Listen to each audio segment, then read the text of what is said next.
mais qui le premier point de dialogue qui évolue sur la base d'une compréhension.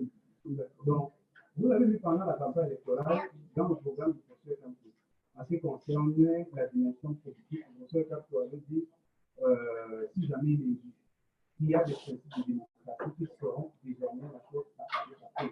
Par exemple, on aurait pu appeler à des cas où l'administration termine des marches, soit disant parce que c'est une partie de l'opposition du gouvernement.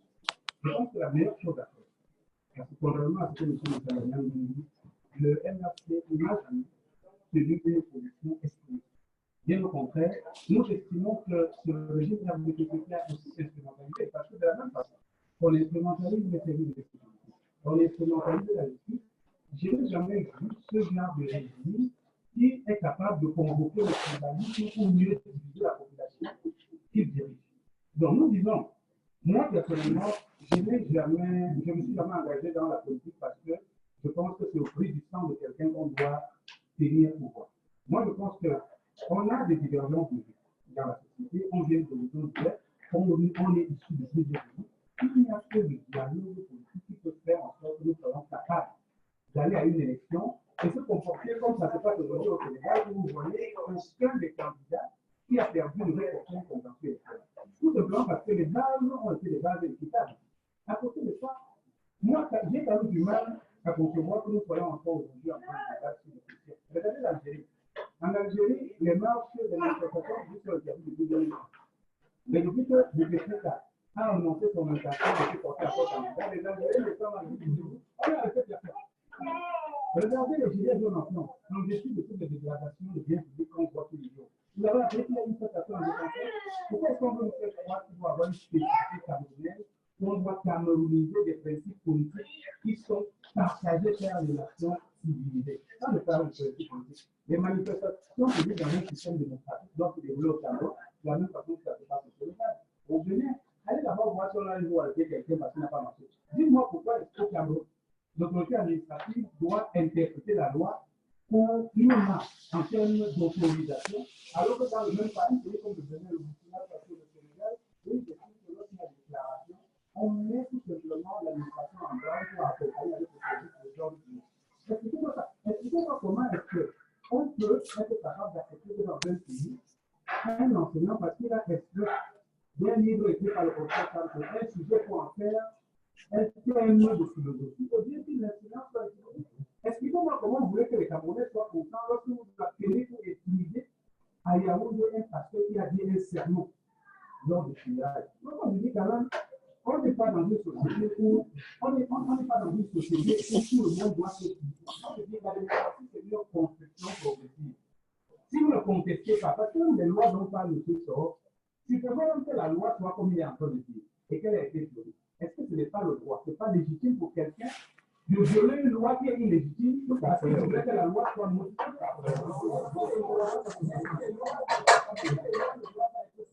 Dans un pays démocratique, est-ce que les lois doivent être synchronisées comme alors, maintenant, si on est d'accord sur ça, ça veut dire que si une loi est illégitime, il ne faudrait pas l'appliquer à des gens qui ne demandent qu'à faire quelque chose de légal, de légitime. Il ne faudrait pas les appliquer. Moi, un conseil de donner des choses, et je dis de première chose. D'ailleurs, vous avez fait plusieurs parties politiques de l'opposition qui vont le faire parce que malheureusement, il y a beaucoup de parties politiques de l'opposition qui jouent un rôle double. Donc, il y a des partis politiques qui nous avons contactés dans le cadre de notre plateforme. Vous voyez, donc, c'est une manière d'embêter au pouvoir de Yaoundé. Quand ils vont dans les questions, on n'a jamais été. Le malheur de notre système, c'est qu'on a un pouvoir qui a décidé de tout fermer les oreilles, tout comme ça qu'en donnant la chance au dialogue politique, ils seront obligés d'appliquer ce dialogue dans tous les secteurs, et même dans le cadre de la crise anglophone. Mais malheureusement, on est un régime qui veut s'imposer par la force, par l'autocratie, qui veut se terminer au pouvoir. Alors bon, on ne peut pas enlever sinon, en certaines parties, comme le remarqué, le droit de la meilleure. Le dialogue politique pourrait raconter également une histoire par la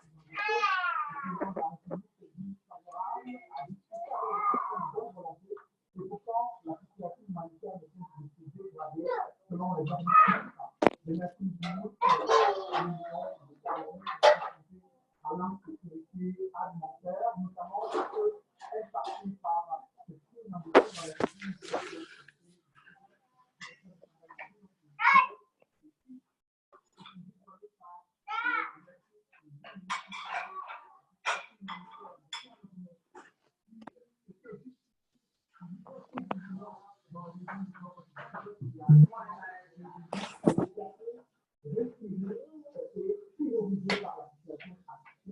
Comment apprécier la vie environnementale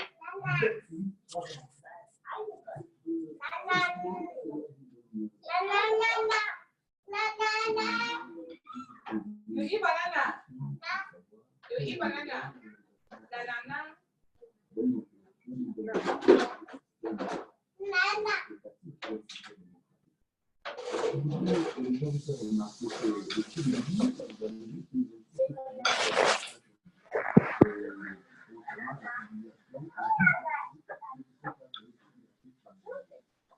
Et sur ce point,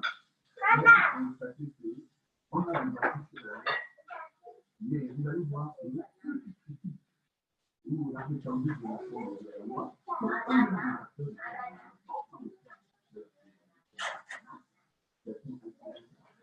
on a vu on a vu parce qu'ils sont obligés de rester, d'aller à l'école ou de marcher au milieu de la marché. On a eu les conditions dans les cas de tout cela est lié à la forme de la politique. Vous avez vu sur le premier débat, ce qui vous dit le climat, et qui vous prennent les exemples de l'Algérie et de tous les autres pays au Sénégal, ou même en France avec les gilets jaunes. Et lui, il vous dit que c'est conforme à la loi. Lorsque vous lisez l'article 3 de la Constitution française, le parti politique que la loi, permettez-moi, vous êtes juriste, vous êtes le parti politique article 3 de la Constitution concourt à la vous allez voir que les partis politiques veulent se situer.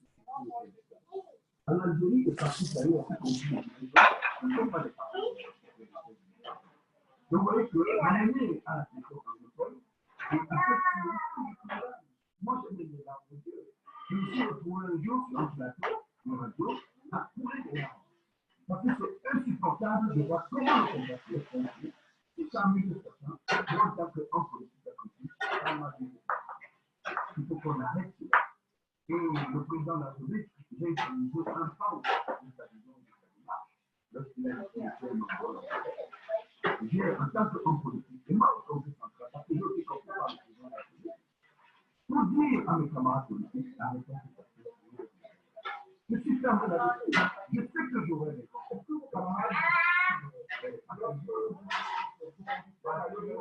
Pas toujours, parce que pour moi, nous sommes d'accord. On peut ne pas être d'accord avec le MSC. Moi, je dis si vous êtes d'accord avec le MSC, parce que vous êtes dire ça. Mais je ne dis pas que vous êtes d'accord. Oui, voilà. Moi, je ne suis pas d'accord. Non, je ne dis pas que vous n'êtes pas d'accord avec moi.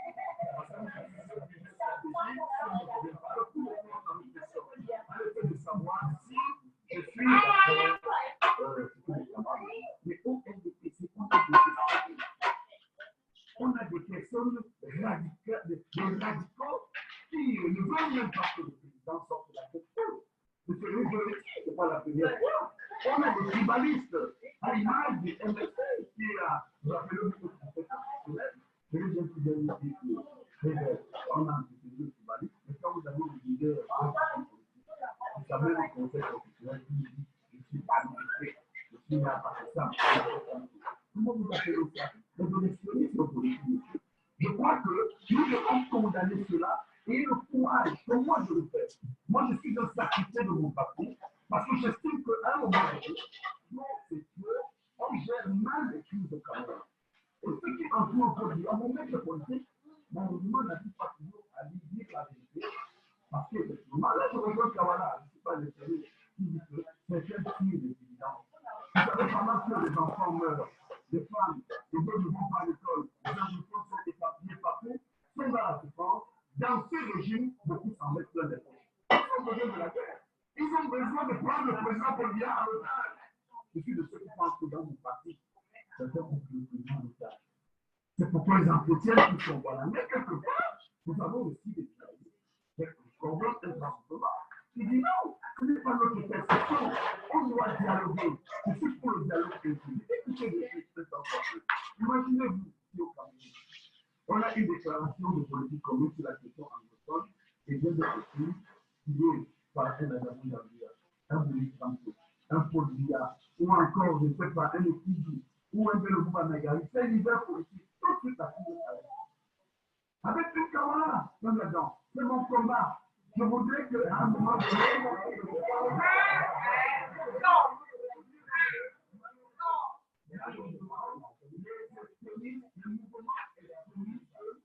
prennent le pas, et je continue à le dire, sur malheureusement quelques personnes me diraient de partout.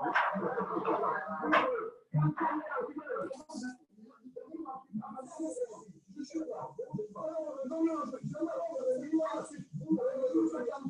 seul candidat à manifester. Nous quand même que tous les spectateurs qui nous écoutent, qui ne sont pas le seul candidat. Pourquoi les autres candidats ne sont pas dans l'extrémisme? Pourquoi les autres candidats ne veulent pas tuer et marcher? Parce que le RSC, c'est le privé. Peut-être que vous permettez à notre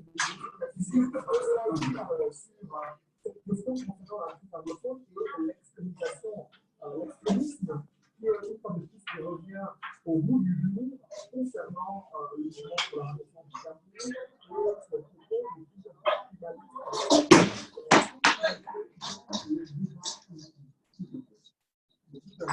Lorsque j'ai pris la parole, je pense que j'ai déploré le fait que le régime que nous gouverne est instrumentalisé entre réseau de globalisme avec nous. Et vous verrez bien que c'est un malheureux féminisme qui a commencé pendant la campagne électorale, où je dis avec le fait que la campagne pouvait être très claire, comme la campagne universitaire dans les réseaux du Cameroun. Donc, en fait, c'est un processus de division qui a été mis sur pied parce que malheureusement, on a un régime qui, depuis qu'il a pris le pouvoir, est incapable de construire une nation. Donc, moi, j'ai de la peine à voir que c'est nous qu'on a évidemment un ennemi de la paix, je ne sais pas comment, parce que c'est jamais évident. J'ai mis à la télé activer le tribalisme pour mieux diviser les Camerounais. On a jamais l'impression que ce ministre a été réconforté parce que depuis, malgré les petites sorties publiques qui ont été faites pour peut-être se désolidariser de ce qu'il avait dit, on voit quand même, avec les missions qui lui sont confiées dans le cadre de son département ministériel, qu'il était en mission pour l'année. Donc, je ne pense pas avoir lorsque je dis qu'il s'agit d'un tribalisme planifié instrumentalisé. Maintenant, tout compte la paix dans le temps, vous savez, chaque fois que je suis venu sur ce plateau, je sais que c'est thématique qui a été abordée. C'est surtout nos camarades qui passent également dans les médias aujourd'hui, c'est-à-dire que nous sommes tous les l'option de la guerre est une option qui va radicaliser les gens, radicaliser les populations qui ont leur esprit légitime pour la guerre, radicaliser les ceux qui pourraient l'État et ceux qui pourraient le nous, si vous voulez l'État, c'est ce qui va commencer avec les enseignants. Vous voyez très bien qu'aujourd'hui, les leaders enseignants, avocats et le pays à l'État, ils sont menacés par les difficultés. Ça veut dire que la guerre a donné des dimensions, comme Mme Kawaga le disait, il y a peut-être plus que ce soit dans le camp des défenseurs de la Constitution, mais également dans le camp de l'État. Mais moi, je dis, si nous voulons construire une nation homogène, stable, il va falloir qu'on soit capable de s'asseoir ensemble et discuter comme si on vient de l'hiver. Toutes les grandes nations de tout le monde sont construites sur la base d'un socle unitaire et fort. Regardez les pays de la Russie, regardez la Chine. Vous pensez que les Chinois aujourd'hui ne parlent même pas agrégés par les États-Unis parce que c'est le régime chinois qui fait tout le travail. C'est parce qu'il y a un sentiment de communion d'unité nationale qui a été inspiré par le régime communiste chinois. Et c'est la même chose pour les États-Unis. Quand une catastrophe arrive au sud des États-Unis, les Américains qui au nord se sentent autant concernés. Tout simplement parce que ces États, en dépit de la guerre de sécession qu'ils ont connue depuis des années, eh bien, ils ont réussi à créer un véritable melting-pot culturel et humain. Nous-mêmes, si nous ne comprenons pas, nous ne serons jamais une grande pays si on n'est pas capable de fraterniser nos différentes idées.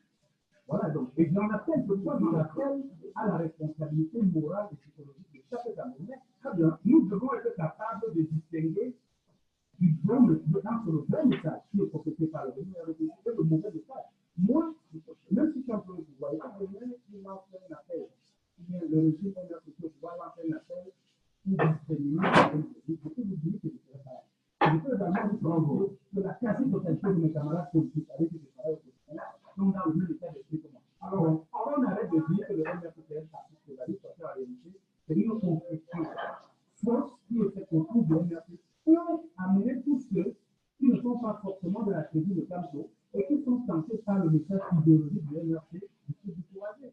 Alors, ça, c'est un dialogue politique concernant l'article 1. Les Nations Unies ont déjà ouvert le débat. C'était en présence du ministre camerounais des Affaires étrangères à Genève, en Suisse. Et là, il y a eu cette proposition de ministère de Saint-Siège pour être médiateur dans la crise anglophone. C'est intéressant. Il y a déjà une internalisation de cette crise anglophone avec de plus en plus l'implication, la manifestation d'intérêt de la part des partenaires internationaux et des Cameroun qui souhaitent davantage s'impliquer pour aider à sortir de cette crise. Comment appliquer l'évolution de cette crise anglophone et sa gestion actuelle par le gouvernement. Je vais vous rappeler que le gouvernement a échoué dans la gestion de tout ce qui est conflit social au Cameroun. Mais ce n'est pas une surprise pour moi parce que ce gouvernement est ontologiquement mauvais. Je disais à mes opposants de Tanzanie que son champion est un mauvais champion. Pas parce qu'un mauvais entend qu'il a compris la démocratie. Moi, je vous le fais beaucoup pour votre alliance, mais laissez-moi dire aux Camerounais ce qu'il faut dire.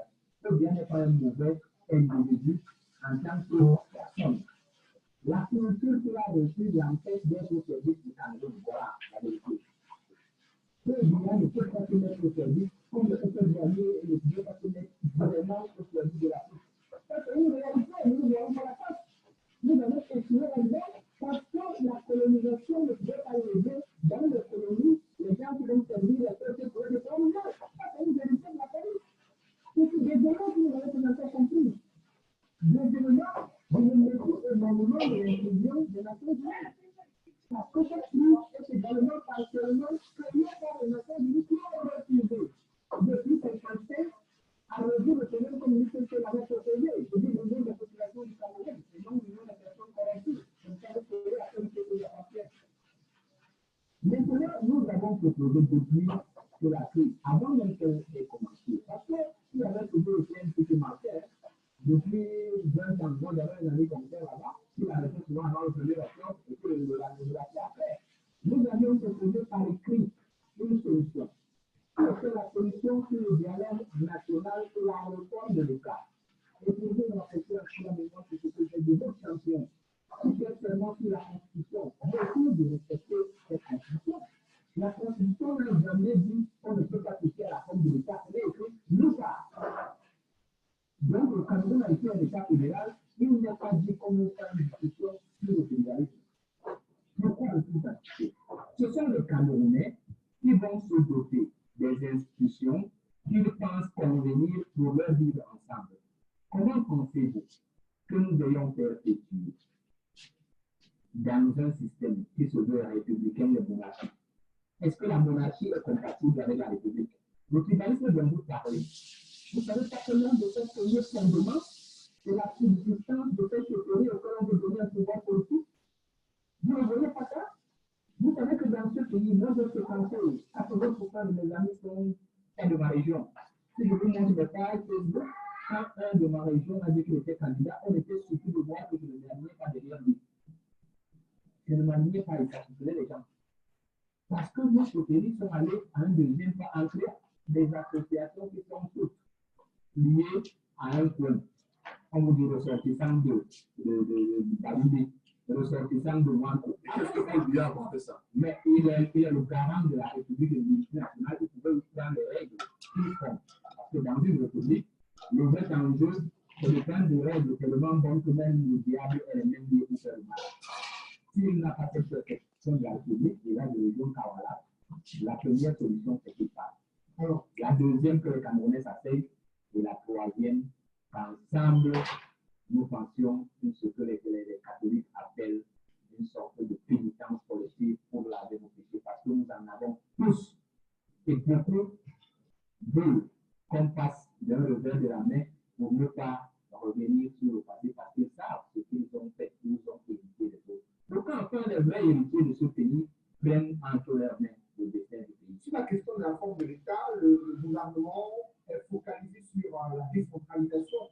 Edmond Cambia et dans le processus d'accélération de la décentralisation, le nouveau Premier ministre de la Nouveauté a multiplié par 4 pratiquement la dotation générale de décentralisation. Elle est passée de 10 milliards à 49,8 milliards de francs CFA. C'est un signal à la fois du gouvernement de montrer son intérêt d'accélérer cette décentralisation, ce système de gouvernance publique, pour donner plus de moyens aux communes, qu'elles soient dans le nord ou au sud-ouest ou dans d'autres régions du Cameroun. Ce qu'il faut dire, c'est qu'il ne faut pas qu'il y ait de façon répétitive des solutions possibles. On accélère véritablement la décentralisation, on pose clairement le débat sur la forme de l'État. Parce que ce n'est pas une solution à la décentralisation. Ce montant est largement insuffisant pour permettre aux communes de fonctionner comme des pôles de développement. On ne peut pas accélérer la décentralisation avec ce montant-là. Il faut aller plus loin que ça. Il faut beaucoup plus d'argent. Il faut beaucoup plus de transfert de compétences. Il faut davantage de transfert de pouvoir. Il faut faire des exécutifs locaux des véritables pôles de pouvoir. Parce que ce sont eux qui sont élus. D'abord, je ne comprends pas cette histoire du ministère de la décentralisation. On n'aurait jamais dû créer un ministère chargé de la décentralisation. Parce que ce ministère, qu'il soit dit-on, est là pour faciliter la décentralisation. En réalité, c'est un boulot d'étranglement au processus de décentralisation. Il y a déjà un boulot qui existe. On ne crée pas un ministère de la décentralisation. On lui confère des attributions. Mais l'argent qu'on donne pour faire fonctionner le ministère de la décentralisation, c'est l'argent qu'on doit envoyer dans les communes. Ça, c'est bon. De deux, il faut dire clairement les choses. Dans le contexte socio-politique actuel, 3 ans après le déclenchement de la crise, Emmanuel Kawala avait raison de dire au début sur le plateau que nous étions assis ici à dire qu'il faut faire attention. Dès lors qu'on avait commencé à arrêter, à interpeller de façon abusive nos frères et sœurs au nord-ouest et au sud-est. Et c'est ce qui est vraiment en train de se passer avec les militants du NRC. Et si rien n'est fait, ça va continuer. Ça va se radicaliser davantage. Parce que j'ai lu quelque part quelque chose qui m'a dit. Moi, je dis, je suis journaliste, je dois privilégier. Il y a eu la crise anglophone. Aujourd'hui, certains disent qu'il y a une crise francophone qui a pris la nature d'une crise qu'on appelle la crise du NRC, pour l'affaire du NRC. Et le plus grave, c'est ce qui s'est passé à la CRTV lors d'une émission où on a vu un ministre délégué auprès du ministre de la Justice tenir des propos graves contre une communauté ethnique nationale. Et jusqu'aujourd'hui, le gouvernement n'a jamais rien communiqué pour dire qu'il s'excuse auprès de la communauté qui est stigmatisée. Le ministre de la Communication. Cela ne fait pas faire aujourd'hui. Et je vous assure, le monde entier me regarde. Tant que le gouvernement camerounais ne va pas faire un communiqué, il est bon que ce soit par le ministre de la Communication, pas par le gouvernement, qui avait répondu en adressant les regrets à l'État d'Israël, lors que cet État avait demandé des excuses militaires. Il est bon, et ce n'est pas encore tard, que le gouvernement adresse des excuses de manière officielle à la communauté camerounaise qui a été stigmatisée par M. Jean-Dieu Moumou. Camerounais, parce que l'AFRICA a essayé de le faire, mais il faut que le gouvernement le fasse aussi. Voici ce qui va se passer si ce n'est pas fait.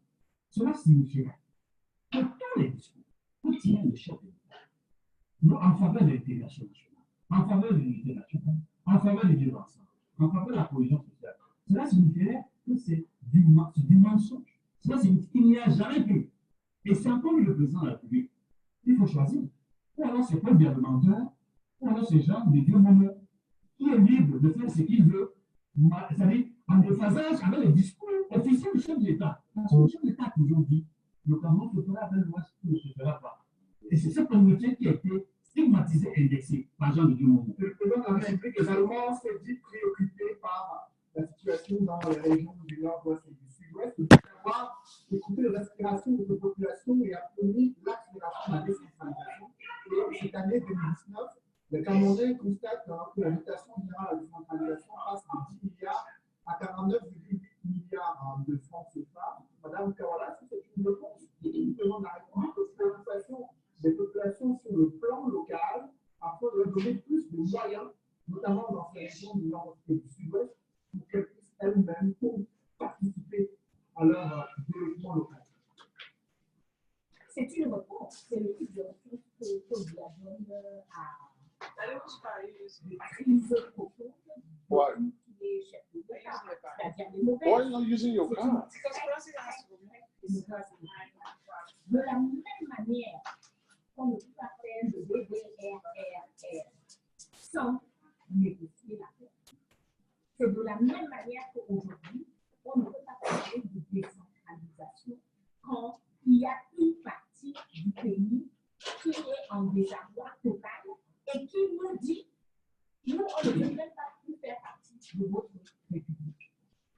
On ne s'est pas assis avec eux, on n'a pas réglé le problème, on n'a pas redéfini la formule de l'État, on n'a pas redéfini la... What? What are you asking me? Take the car you want to take.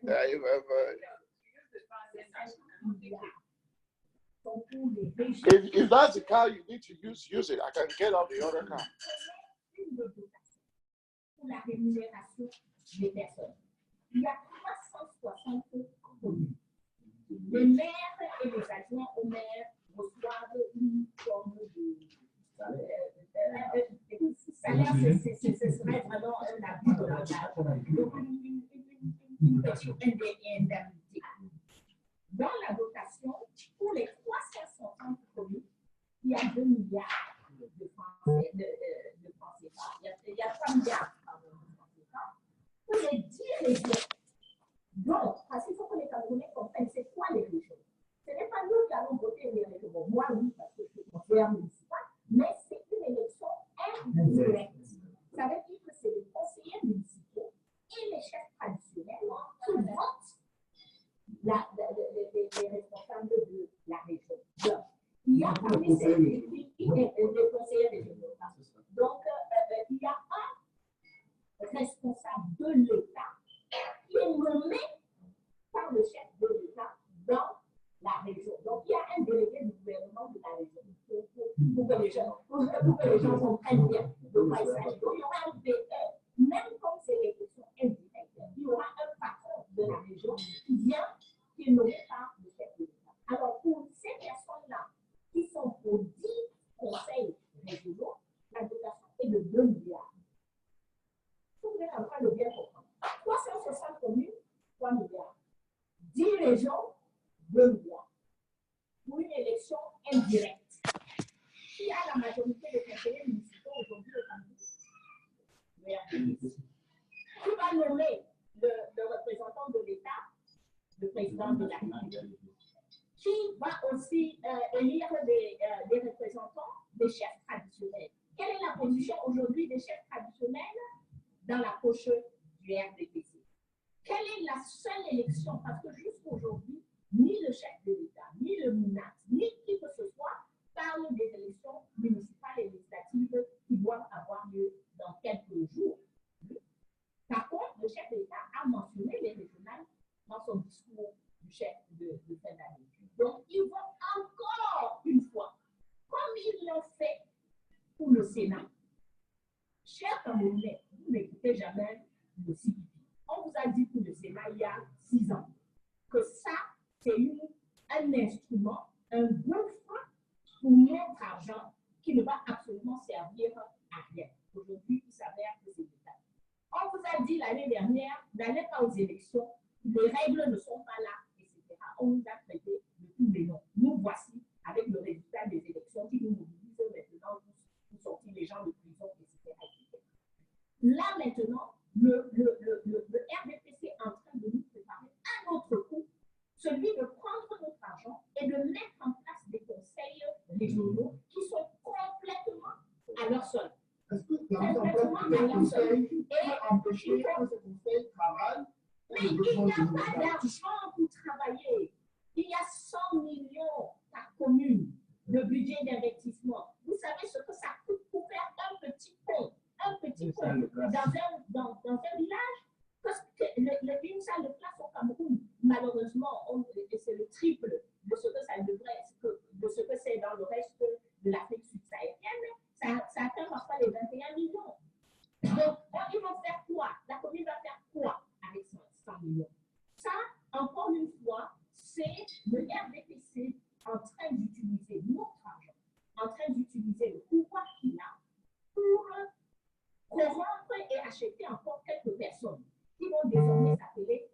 conseillers régionaux et qui, comme on a vu, on voit depuis 3 ans, ça nous paraît incroyable, depuis 3 ans, les anglophones sont dans un désaccord total.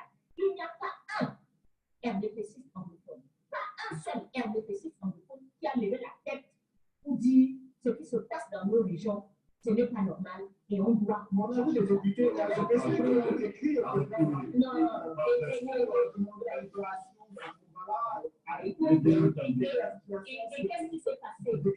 Ça a été écrit par les élus du Nord-Ouest. On les attaquait sur les voies immédiatement. Donc, ce qu'il y a aujourd'hui que les Camerounais doivent comprendre, à chaque fois, quand on n'a pas posé les fondements, M. Soro l'a dit, nous, notre programme politique, c'est la transition politique. C'est le départ de ce régime. C'est s'asseoir pour redéfinir qui nous sommes en tant que nation. Et c'est la réforme de l'ensemble de nos institutions. Si il n'y a que les Camerounais pour se lever et pour revendiquer ça, comme ça se fait aujourd'hui en Algérie, comme ça se fait au Soudan, etc. Donc, tant que nous n'aurons pas fait ça, on va assister à un énième escroquerie politique. Ça fait 59 ans que ça dure, ça fait 59 ans que nous l'acceptons, nous en mourons. Aujourd'hui, je vous ai donné des chiffres, 100 personnes qui sont mortes dans un mois, dans 2 régions. Parce qu'il y en a 17 autres dans l'extrême nord, parce que là-bas, Boko Haram continue et intensifie dans le maillot Canada et le maillot Sahara. Donc, aujourd'hui, moi, je vais conclure sur, parce que nous sommes au 8 mars, donc j'ai un petit message de Maître Alice Tom, la présidente Alice Sadio, la coordinatrice Louise Sylvie Dombo, toutes les maires de la nation qui sont partout dans la République et en mon nom, nous sommes en train d'appeler aux femmes pour le 8 mars. On ne peut pas être dans un pays qui va si mal et on continue comme si de rien n'était. Pour les femmes de l'extrême nord qui ont été exécutées devant nous dans une vidéo, c'était 2 femmes, une fille et un bébé. Jusqu'aujourd'hui, il n'y a pas justice.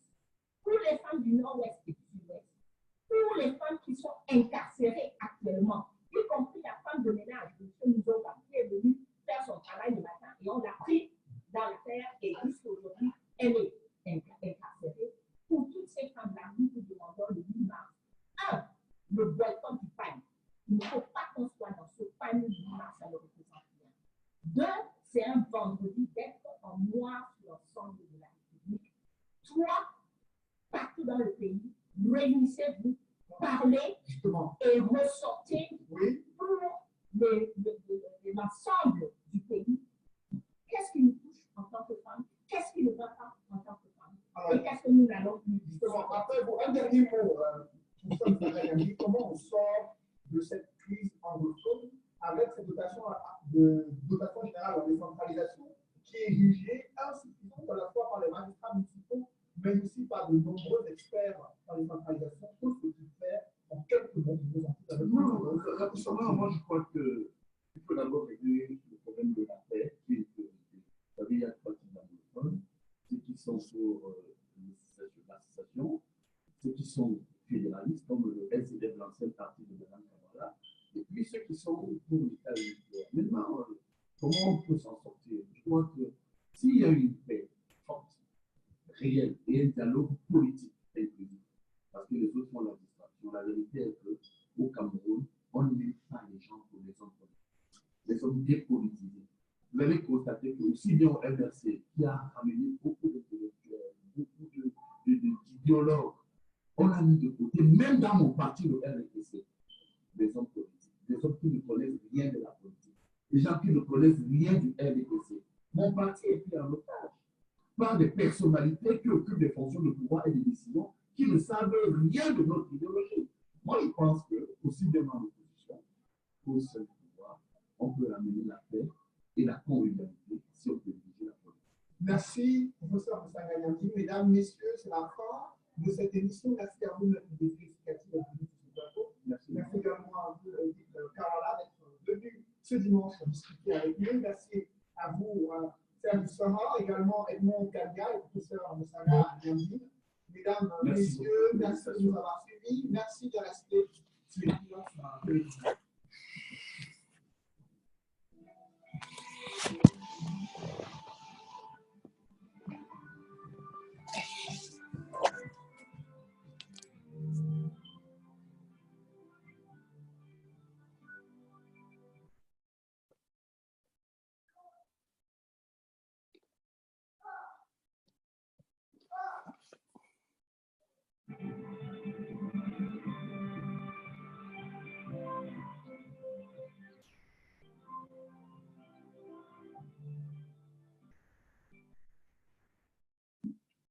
Bonjour à tous. La crise anglophone est désormais un débat dans les instances des Nations Unies. Selon le journal Défi actuel, le Comité des droits économiques, sociaux et culturels des Nations Unies à Genève a examiné la situation humanitaire dans les régions anglophones. Il en ressort qu'environ 4 millions de personnes sont confrontées à une insécurité alimentaire dans les régions du nord-ouest, du sud-ouest, mais aussi dans d'autres régions du Cameroun. Et le quotidien émergent, il peut savoir que certains chiffres émanent de l'Agence des États-Unis pour le développement international, mais aussi de certaines agences des Nations Unies. Face à ce cri de détresse, le journal d'expression anglaise de GMT20190303 révèle que le Vatican propose d'être médiateur pour la résolution.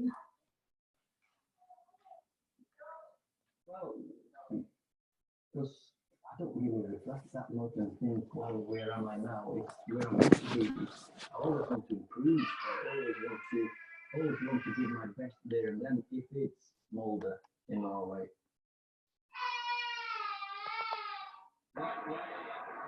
Beautiful.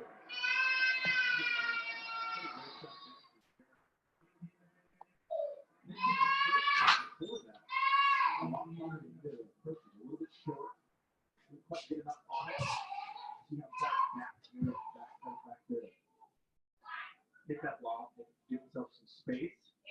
And one of the shots of the week against Operating.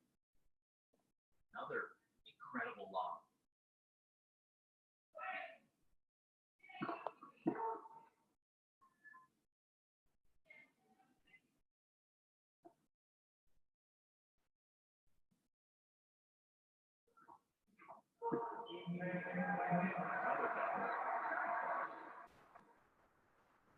Two great points for Zverev to get back on serve. German fans in attendance.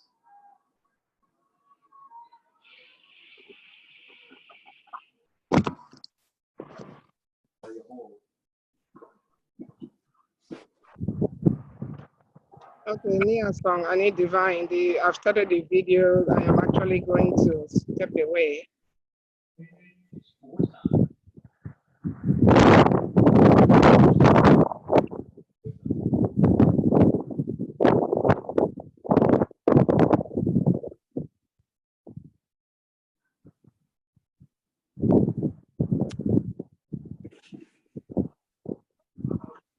Nia song, can you hear me or can you see me? Nia song, can you see me?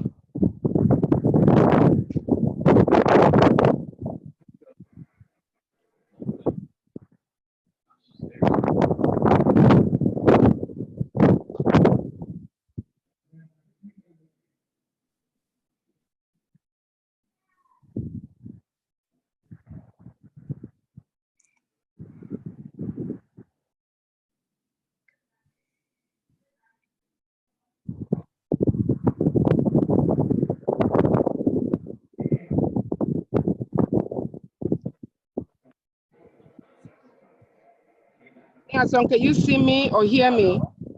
Yeah, can you see me? I'm on.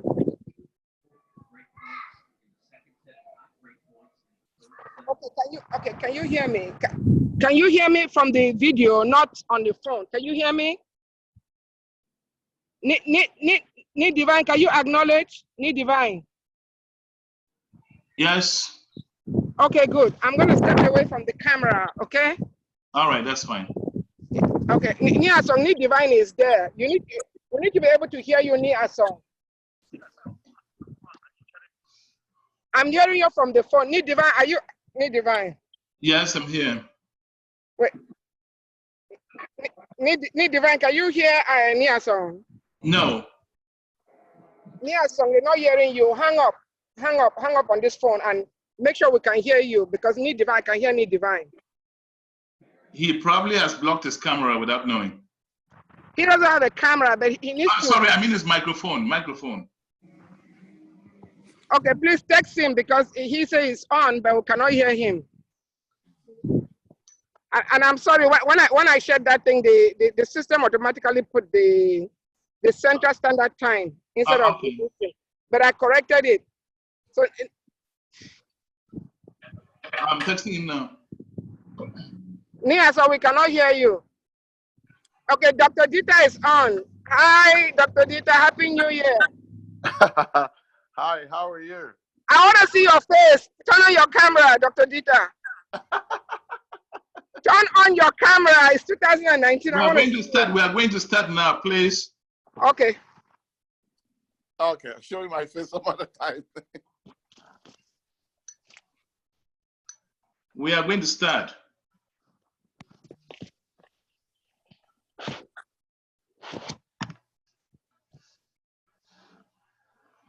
This is Africa Online audiovisual broadcast about to start. Hello everyone, good afternoon, good evening, good morning, depending on where you are. My name is Divine Chamukong. I'm one of the co-anchors of Africa Online. I co-anchor with Asonlefat Nkemleke. The topic this week, watching hundreds of Africans drown off the coast of Libya or living in tents in France and other European countries, or taking shelter in forests in some parts of Africa cannot leave anyone indifferent. Not Africa Online Media Corporation. Africans are continually being displaced due to political or economic reasons. Internal displacements bring unexpected pressure on families that have to accommodate friends and families. The scope, depth, and consequences of the problem compel us Africans to take a long, hard look at the refugee nightmare bedeviling the continent. Running away from war is one thing, but it's running from economic stagnation and poverty to, say, Europe, North America, and or anywhere else in the world necessarily the way out. Is the perilous journey through the high seas of North Africa to Europe, or the treacherous journey through the Sahara Desert and South American jungles and deserts to the United States worth the risk? What could the African Union or the United Nations do to stem the tide? Ladies and gentlemen, this is the discussion and debate, call it whatever you may, that we are embarking on this afternoon in our first ever audiovisual broadcast. Thank you for joining us. If you are on, we appreciate it. And please notify your friends and relatives to simply go on the browser and type zoom.us, or on your devices, go to the App Store and download the Zoom app. Thank you again. This is Divine Chamukong in the Washington, D.C. metropolitan area. I already see Dr. Dita on the line. I am sure Reverend Pam will be joining us a little later. As Asonlefat Nkemleke, if you're on now, what do you have in your editorial kitchen cooking? Good afternoon. Greetings to all across the continent of Africa. Good afternoon, Divine. I hope you are hearing me 100 over 100. Yes, please. That being said, thank you. Our first live broadcast for the month of March 2019 also happens to be the first through Zoom. It comes as a good chunk of humanity prepares itself for Mardi Gras or Ash Wednesday, or is it the beginning of 40 days of fasting and abstinence? It is a period of preparation, a different preparation, a preparation to atone and to arm ourselves against bodily and spiritual temptations. But in this day and age, in this era of unending wars and other conflict, in this day and age of political and religious persecution, one particular group bears the brunt the most. We are talking of those people who, for no fault of theirs, leave their traditional homes, usually in haste, to seek homes in other locations. People who, for no fault of theirs, flee their traditional homes to make home away from home in what are now called refugee camps. In the early 20th century, an English diplomat, Sir Cecil Springrice, wrote a poem entitled Urbs Dei, that is, the city of God, or the two fatherlands. Today, we recall how that poem describes how a Christian owes his loyalties to both his homeland, place of birth, and the heavenly kingdom where we go when we cease to be on this earth. But in our reflection this first Sunday of March, we rather let people recall how those people who have been displaced by circumstances beyond their countries of birth or their original birthplaces look back at the great past they grew up knowing.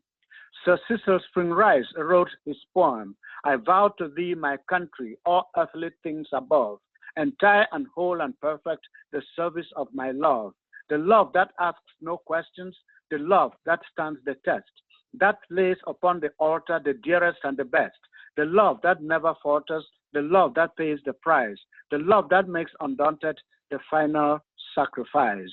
That was the poem. That poem reminds us of the allegiances paid of us for those of us who owe places and countries of birth. Unfortunately, however, there are so many in our world today who owe allegiance neither to a place of birth or a country of birth. The reason is simple. Such people have been driven from their places or countries of birth by circumstances they least expected: political crisis, persecution, or outright war. They are generally referred to as refugees. So, who is a refugee? According to the 1951 United Nations Convention relating to the status of refugees, a refugee is any person who, owing to a well-founded fear of being persecuted for reason of race, religion, nationality, membership of a particular social group, or political opinion, is outside the country of his or her nationality and is unable, or owing to such fear, is unwilling to avail himself of the protection of the country. Specifically for cases involving African refugees, the former Organization of African Unity, OAU, in 1969 expanded this definition, quote, to include people fleeing external aggression, internal civil strife, or events seriously disturbing public order in their respective country. The African Union, which replaced the OAU, upheld that definition and added the term refugee. That is, the refugee shall apply to every person who, owing to external aggression, occupation, foreign domination, or events seriously disturbing public order in either part or the whole of his or her country of origin or nationality, is compelled to leave his place of habitual residence in order to seek refuge in another place outside his country of origin or nationality. End of that AU definition.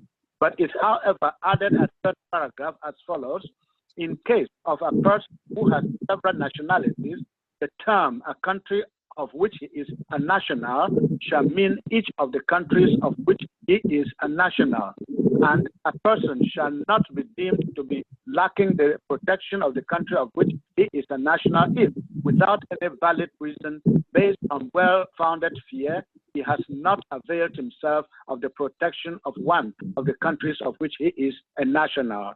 That is what the international community, that is the United Nations and the AU, have to say about who a refugee is and what can oblige him or her to either go back or not go back. As Africa Online embarks on this discussion on the plight of African refugees, the hope that we will collectively raise awareness on who a refugee is without mixing the meanings of terms. And that is why we should endeavor on this program this Sunday to shine the light more on what the international community and individual organizations and non-governmental organizations can do to facilitate either the return of such refugees when conditions improve in their home countries, or meet their needs in their present host countries and refugee camps. Their plight is usually beyond their own initiatives. They live in camps and are assisted by international organizations that depend on financial support from various governments. Other refugees in recent years, of course, live in the forest, sheltering themselves under trees, and they are not yet being reached by international organizations. Unfortunately, most of the receiving or host countries in this plight are of the lower echelon of development and are struggling between hell and heaven to be able to provide for their own people. In the words of the United Nations High Commissioner for Refugees, Filippo Grandi, quote, refugees have skills, ideas, hopes, and dreams. They are also tough, resilient, and creative, with the energy and drive to shape their own destinies given the chance. Are we giving them the chance? Are we, by raising awareness about the plight of African refugees, giving them that opportunity to demonstrate their resilience and to be able to be productive, to be helpful, and to be able to provide for themselves and eventually return to their home countries when conditions return to normal? Well, Divine, I think at this point, it is but normal that we open the gates so that our participants join the discussion to tell us what they know about the plight of African refugees. Divine? Yes, so thank you, Asolifan Kemneke, for that in-depth editorial, which we often look forward to listening to. Thank you again for the research you do every week. Ladies and gentlemen, this is Africa Online Broadcast, and we go on air 3 o'clock Washington, D.C. time, or you can well say Eastern Standard Time. By default, when you come online on Zoom, your camera will be turned off. If you want to appear on camera and we would like to see you as you send in your contributions, of course, you're going to have to turn on your camera as I have done mine. Dr. Dita, I see you on the line. Reverend Pam, good afternoon. How is Texas today? I am muted. Okay.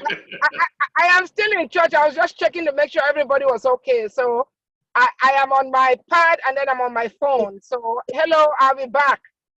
All right. We are all fine. We are all fine. And we wish that you continue to pray for us as we try this new experiment.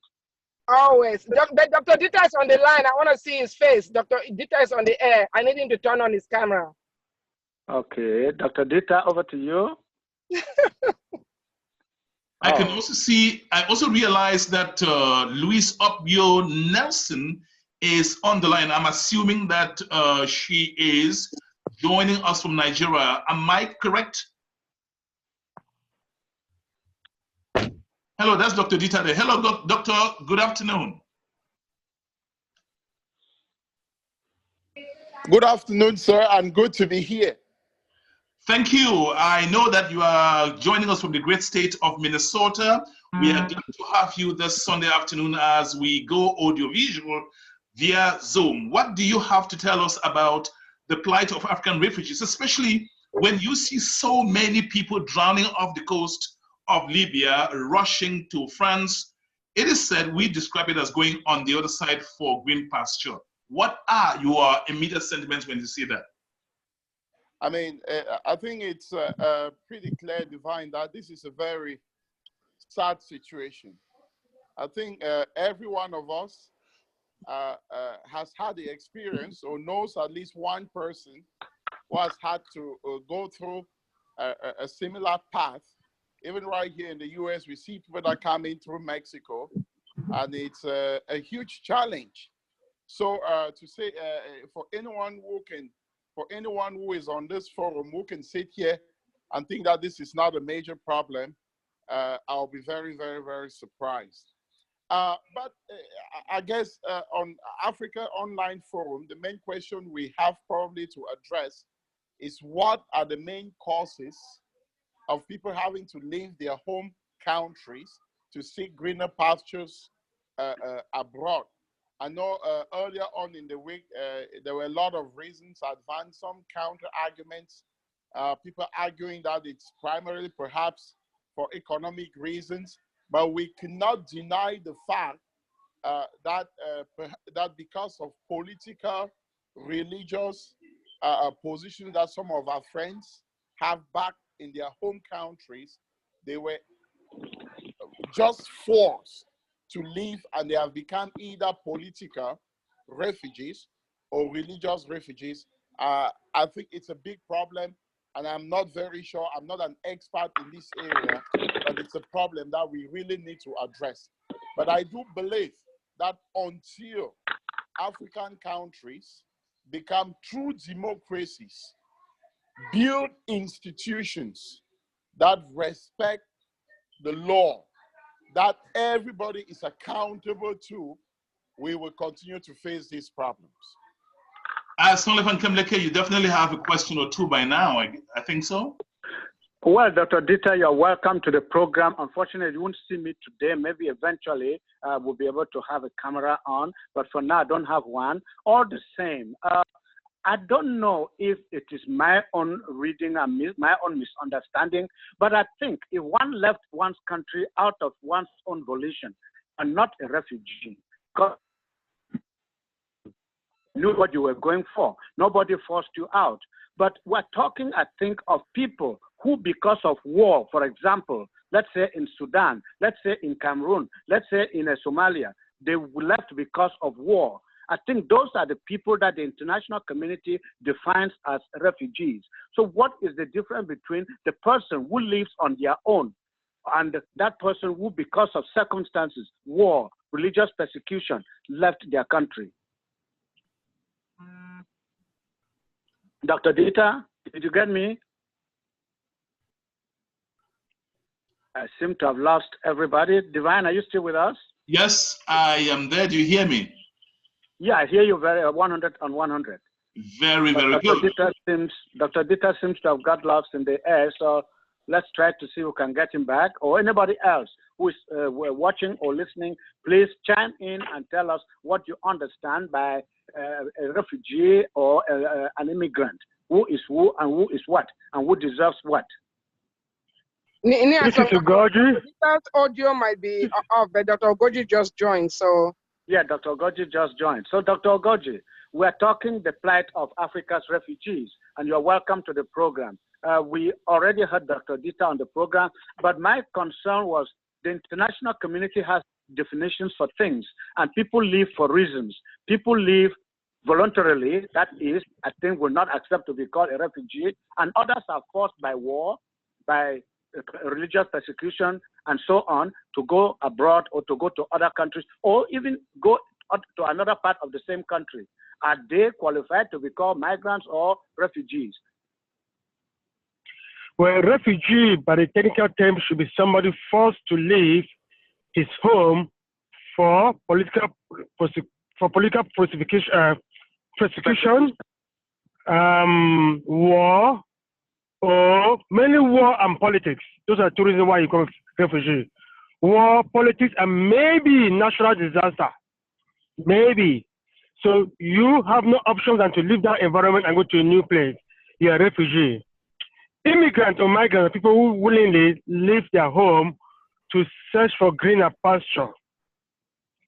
Unfortunately, most African, I won't say most, few African countries have refugees. Right now, have refugees from southern Cameroon, refugees from Liberia, Rwanda, the war-torn Africa.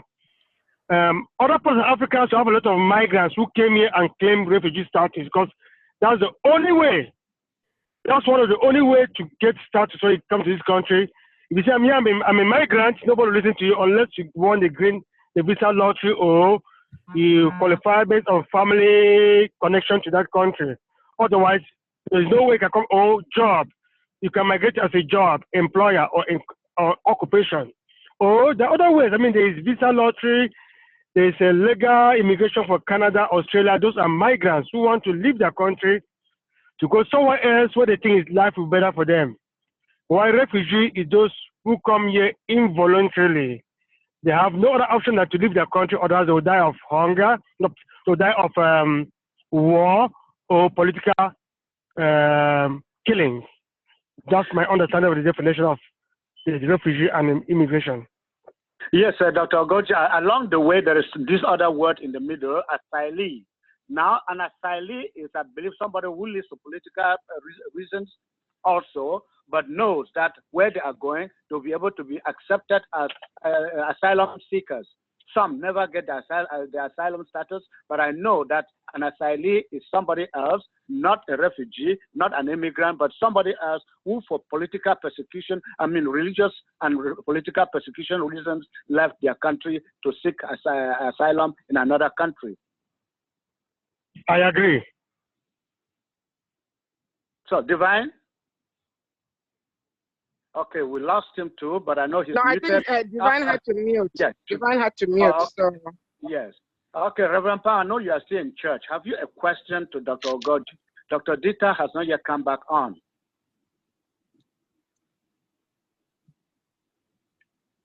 Okay, let's see what we have here for this program to continue. If, let's see, talking, Dr. Ogoji, maybe we'll keep talking, two of us.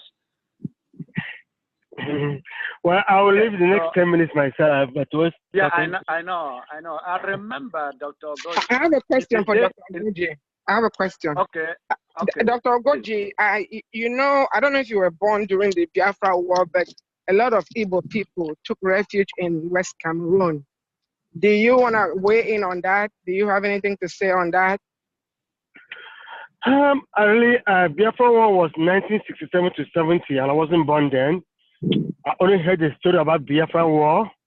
I don't know about the Biafra refugees much. All I know is that during the war, all I heard or read is that during the war, we were refugees in our own country. We were all hiding in the bush at night and come out in the morning, we go in the bush, and in the morning, at night they come out to get their food. I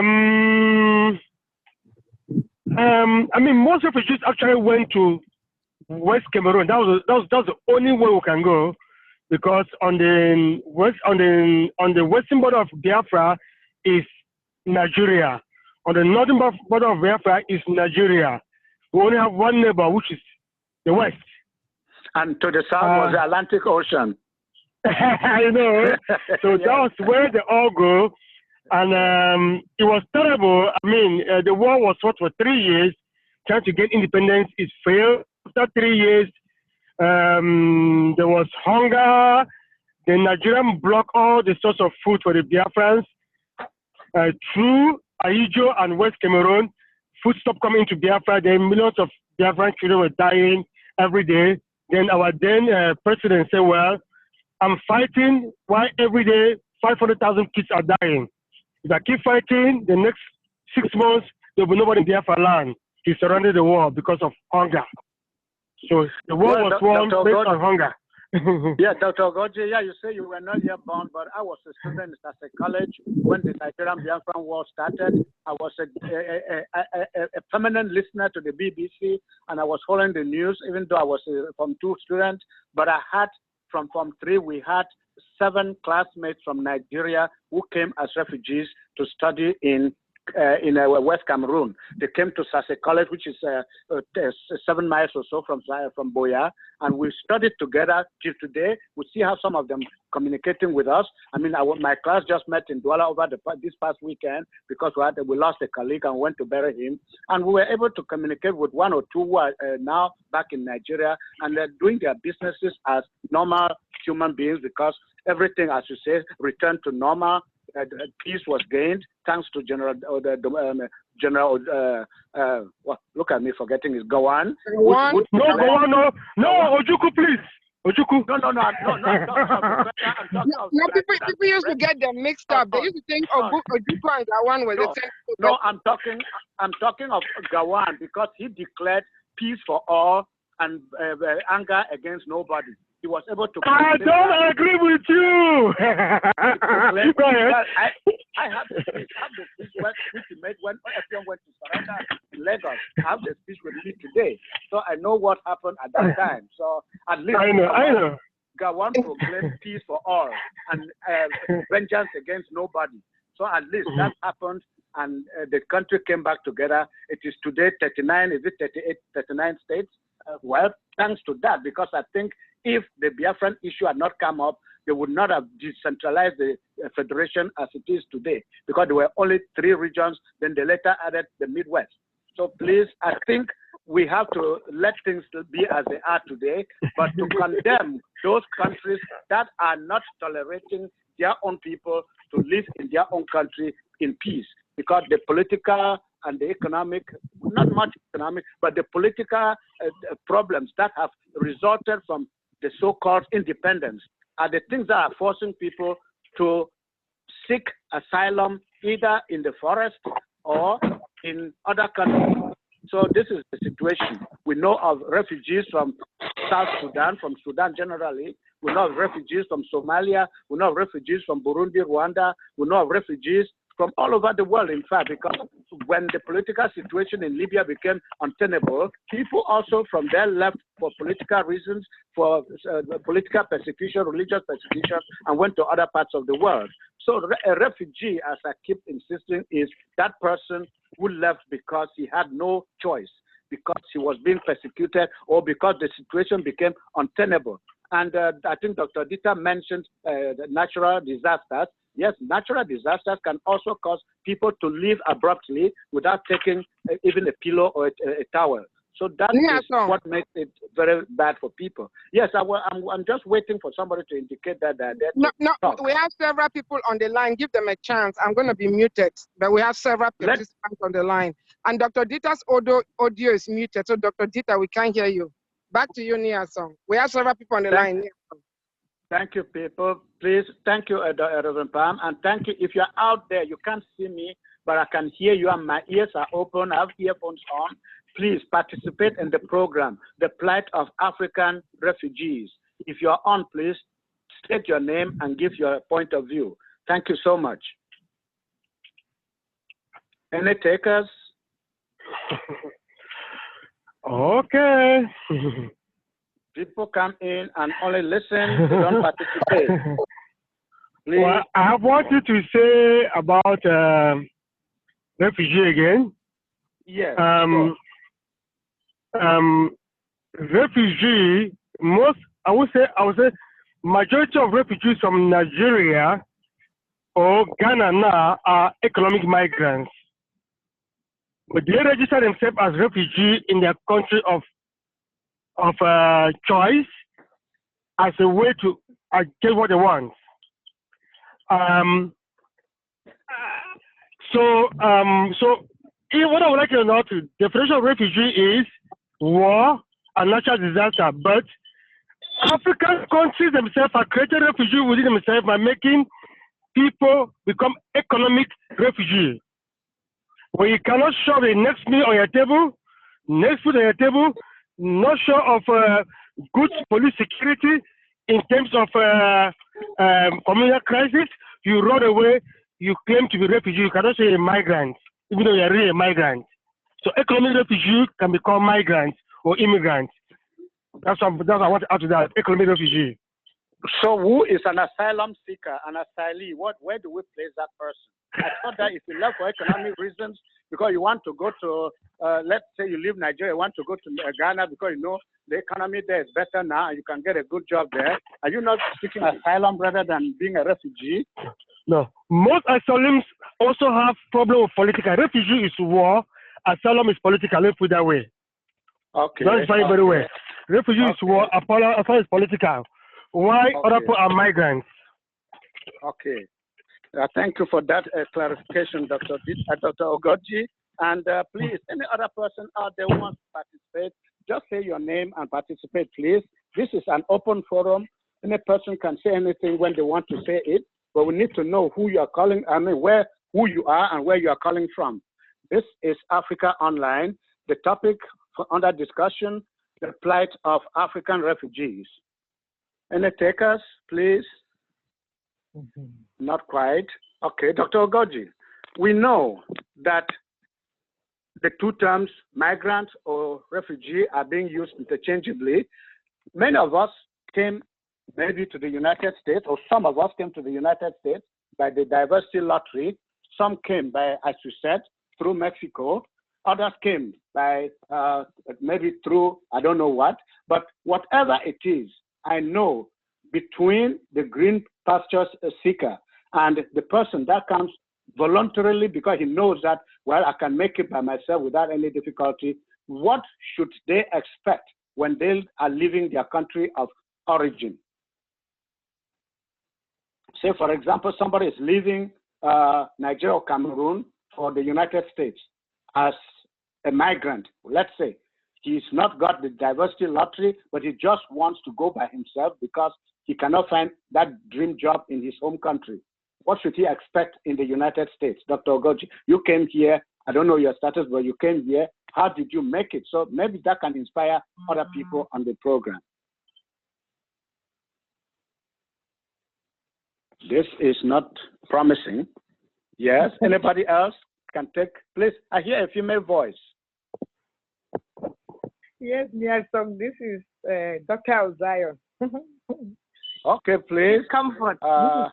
Oh, comfort. Thank you. It's been a long time. So you've been MIO, missing in action. MIA. So I was wondering where you've been. So welcome to the program. We're talking the plight of African refugees. Give your contribution, please. Yeah, so I will just talk on, you said, how if people come here, what should they expect when they come here? Sure. I have just a little to say. What I would say is, if you come here from somewhere, regardless of what you came from, whether it's refugee or you migrated here, because whether you are a refugee or you are immigrant, you're coming to have something better. Maybe you want to have a better life, economically or health-wise, you know. But when you come here, there are a lot that we need to follow. When you come here, you need to listen to those who are already here. Because those who are already here, they have taken some paths, some steps, and they have made some mistakes. They can guide you so that you should not make the same mistakes they have made. Because many a times people come, as you say, when you direct them, they don't check it. They get forward and bump their head, and then they come back again behind, and then they start checking the steps that they would have doubled if they listen. And then another thing is, when they come, they should respect those who have been ahead of them. You know, when we leave from the other part, we come here, as soon as we start getting that little money, we start comparing it with what we have back home. We think that we have already arrived. But when time stretches, you start saying that what you thought is not what it is. Sometimes it's difficult for you to step back, you know, to stop in the challenge or the shame and go back and say, I'm sorry, and start again from that humble beginning. For those who have come here and start from that humble beginning and listen to those who have made it already before them, I think they are doing well. Although some people, I'll also say that those who have come earlier, we should be open enough to hold the hands of those who are coming behind us, so that they should not repeat the same. Please, somebody's holding a family conversation. Thank you. Yeah. Yes, comfort, continue. Yeah, so that they should not go through the same struggle, make the same mistakes that we did. Because if you hold somebody's hand, it is something great that you will never regret. It will live on with you. Thank you, Niason. Thank you very much, Comfort, for participating. Dr. Ogoji, you are still with us, I know. So let us talk the problems or expectations when you are coming or believing that you are going to a greener pasture. Is that pasture always usually green? I don't think the Ogoji is on the line. Yeah, but there's somebody. There are several people else. Yeah, there are several people on the line. Give them the opportunity. Permanent Joseph. So here's Dr. Dita. Okay, So, Dr. Dita, we lost you earlier. Let Dr. Munyo go first. Okay. Yes. Go ahead, sir. I'm actually driving, so I'll chime in. Oh, okay. Sorry. Okay. Mr. Famano, are you ready to go, or you want Dr. Dita to go first? Let him proceed. Okay, Dr. Dita, since you are driving, go ahead.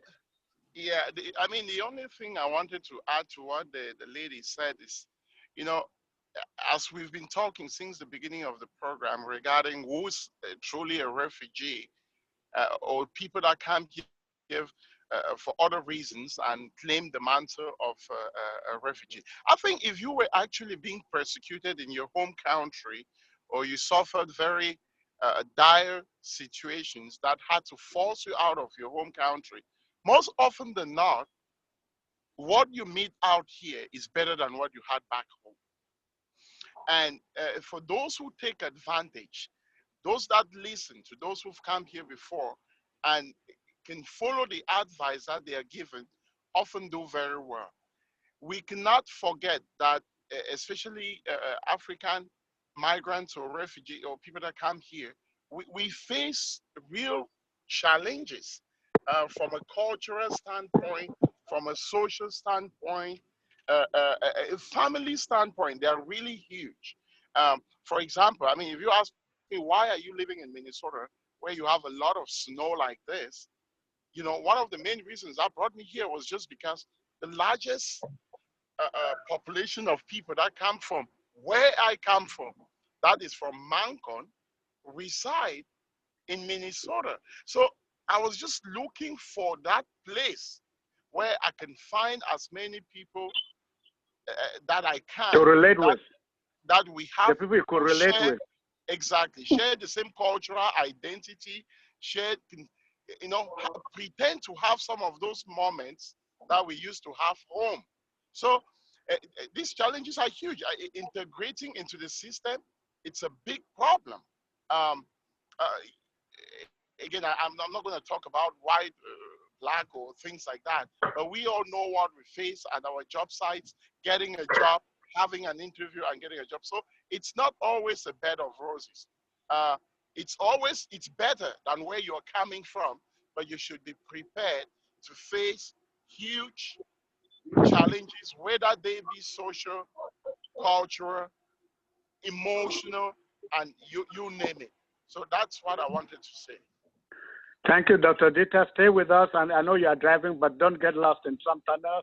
Just make sure that you come back on and then participate to the end of the program. Mr. Joseph Mono, I mean, you wanted to say something, so please come in and let us hear you. Well, sorry for being late. I tried the Zoom technology. I prepared, I downloaded the stuff as directed by you guys. And for some reason, my Zoom pictures, after it kept saying join the meeting and stuff like that, but I kept trying. I wasn't hearing anything, so I had to go back to the Google Play. Drawing board. Okay. Yeah, and then by the time I came on board, your powerful editorial had passed, and people must have given some contributions which I missed. So I'm coming almost. Better late than never. Better late than never. And you'll be able to read the editorial on the WhatsApp chat room. Right. I would have loved to on Facebook. That's true. I know that. I would have loved to participate more. I would have participated more productively and more productively had I come in early to hear what people said reacting to your editorial, and especially making a dichotomy between different groups of immigrants, African immigrants that are in the diaspora and out of their country of birth, their countries of birth. Unfortunately, I missed all that, so I don't know what my contribution today will not be as rich as it would have been, because I missed what definitions had been advanced as to make a distinction between refugees and the term proper as really defined as opposed to other immigrants who are in the diaspora and facing different circumstances and different challenges. But that said, maybe I should just be quiet and listen to what other people will say, so that maybe I can chip in subsequently. Well, as I said, it's better to be late than not to be there at all. But we thank you for making the effort to join us on this. This is new technology. It has been out there, but we were not trying it from the beginning. But we thought we should try it this time and use it because it is important. So what we were saying from the start was trying to find the difference between a refugee. Is it that person who left his country for political reasons or because of war and could not find a place to live in his own country? He was not safe. Or is it that migrant, that person who decided on his own to buy his, obtain his visa from the country he was going to and go there on his own free will? And then in the middle, we found that there's also somebody who can come. One of those two, he's thinking of the two, but he gets here and he says he's an asylee. So we have those three terms. refugee, asylum seeker or asylee, and migrant. So who is who in the mix of all this, and whose situation is worse than the other? So that is the situation we found ourselves in. And personally, I believe that a refugee is that person who left, was forced to leave because of war, because of persecution, and it could be internal. It could leave his own village and go live in another village. For example, we have cases now, people have left Kumba, Victoria to live in Douala, Yaoundé. Those are internally displaced people. They are refugees by right, by definition. But if I left on my own to go to Marawa and settle in Marawa, am I a refugee? No, I think I'm a migrant from the south to the north. So those are things we want that clear before we got the discussion going. Okay, I love that. Despite our thoughts about this refugee and who is not a refugee, but we must bear in mind that the United Nations, especially the UNHCR, has a precise definition for who is a refugee as opposed to who is an asylum seeker, a migrant. But we have experiences, the world and many countries have experiences, and the UN has statistics on those who flee their countries. I mean, actually come after buy the tickets, prepare, and leave their countries of origin, and arrive different countries for other purposes. But once they claim to be asylum seekers, and therefore they go under the status or the category of refugees. These are people too that host countries have had experiences dealing with. But those who are the classic refugee is a person who is displaced by war, conflict, persecution, political and religious. Those are classic refugees. And then they may be in-country or out-country refugees. That is, as you rightly said, war is taking place in a certain part of the country, and then people move, they're displaced, internally displaced people, they leave their communities or their towns and villages of birth to move to a different part of the same country, and they call it in-country migration. But again, the same in-country migration, there are people who actually leave their countries of origin, their communities, and their towns and villages of birth to get out of the country into different African countries. We're talking about Africa's problems, into different African countries. These are intra-African refugees. They are called refugees because they left because of persecution, and they seek protection, human security for themselves and their loved ones. These are refugees, but within Africa, and that's what they call the UN refers to them as intra-African refugees or intra-African migrants who are basically to qualify for the status of refugees. And once in the host country environment, the UNHCR begins to, in collaboration with the host country governments, build camps and take care of them, provide shelter, healthcare, and food and feeding. You see, these are the intra-African refugees who from other African countries to other African countries. But again, amongst those who come to Europe and America, you know, there are those who come, they leave their countries quite all right, either for fear of being persecuted. They may or may not have been persecuted yet, but they fear the imminence of being persecuted for their political stance, views, and positions, and then they leave. They prepare, buy the tickets and leave. But once they arrive, the host country environment, such as European countries or the USA or Canada, then they file for asylum. And then they say they had to come through that indirect way to file for asylum. So they are refugees, quite all right, but then become asylum seekers in the host country environments.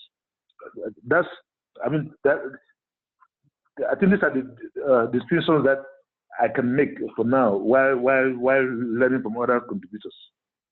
This is Africa Online. We are discussing the plight of African refugees, and Mr. Fumuno just gave his own take on that. Earlier, Dr. Dita gave his take, And I don't know if Dr. Dita is still on the line to add more to what he said. If not, I'll go back to the definition from the United Nations Refugee Organization, the UNCHR. That this definition was adopted in 1951, and the OAU added its own take on it in 1969, and then the AU recently also adopted it as was, and it stands. So according to the 1951 United Nations Convention relating to the status of refugees, a refugee is any person who, owing to a well-founded fear of being persecuted for reason of race, religion, nationality, membership of a particular social group or political opinion, is outside the country of his or her nationality and is unable, owing to such fear, is unwilling to avail himself of the protection of the country. Now the AU, the OAU and the AU added that even if it means that you have two countries, you claim belonging to two countries, both countries can either accept or reject you, and they consider you as a refugee, and you are considered to be one of those seeking that protection in a different country. The problem now arises that when refugees or asylum seekers or whatever become, they get to other countries, they become an economic problem, because especially in Africa, most of the refugees in Africa are resident in countries whose development levels are still below the internationally acceptable line, because they say least developed countries, developed countries, and most developed countries. So most of the countries in Africa are still least developed, so they don't have the means to be able to support the refugees, which are usually in their numbers. Take, for example, refugees from the Central African Republic fleeing the war there into Cameroon, into the Congo, the small Congo. They get there, or they go to Chad. Chad has its own problems. They go to Cameroon, for example. They have to be lodged in refugee camps. And then that's when the United Nations comes in, other non-governmental organizations come in and try to provide support for them until they're either able to be placed in other countries or in other regions of the same country. So that is the situation. We are waiting for people to, if you are on Zoom, please, because we're on Zoom, turn on your camera or turn on your microphone. Both is turned off. So you have to check to be sure that your microphone is on. You have to check to be sure that your camera is on if you want to be seen on the program. So that is the situation, and this is Africa Online, the plight of African refugees. Any takers out there, please? Again, silence. Let's see. Okay. Yes. Yeah, go ahead. There's silence. I'm a newcomer. Maybe I should chime in again. Sure. When I came in, I listened to a few contributors before I announced made my presence known. You guys were discussing, the forumers were discussing who has advantages when they are in their host country environment, after they have entered host country environment. Is it those asylum seekers? Is it the refugees or the migrants who actually came in either legally or illegally? So I think based on experience, it appears by international convention, those who come in and declare themselves refugees, that is, begin to justify why they left their countries legally through the airport and enter the US or Europe or North America in general legally. They seem to have early protection by the host country governments based on the Geneva Conventions, Conventions and United Nations resolutions which is cited of 51 and subsequently. So I think that from experience, those who come in as asylum seekers, they get better protection, early protection by the host country governments than those who just kind of walk in right through other status or titles. Yeah. So we have refugees, we have asylum seekers, and we have migrants. And one of the things, unfortunately or fortunately for me, I work at the front door of the school system. We are in the international admissions office. We know what happens when they come. If you come as a refugee and they verify that there is no crisis in your country to warrant your being out here, they may not immediately attend to you as if you came as a refugee from a country, say Somalia, say Chad, say the big Congo, Democratic Republic of Congo.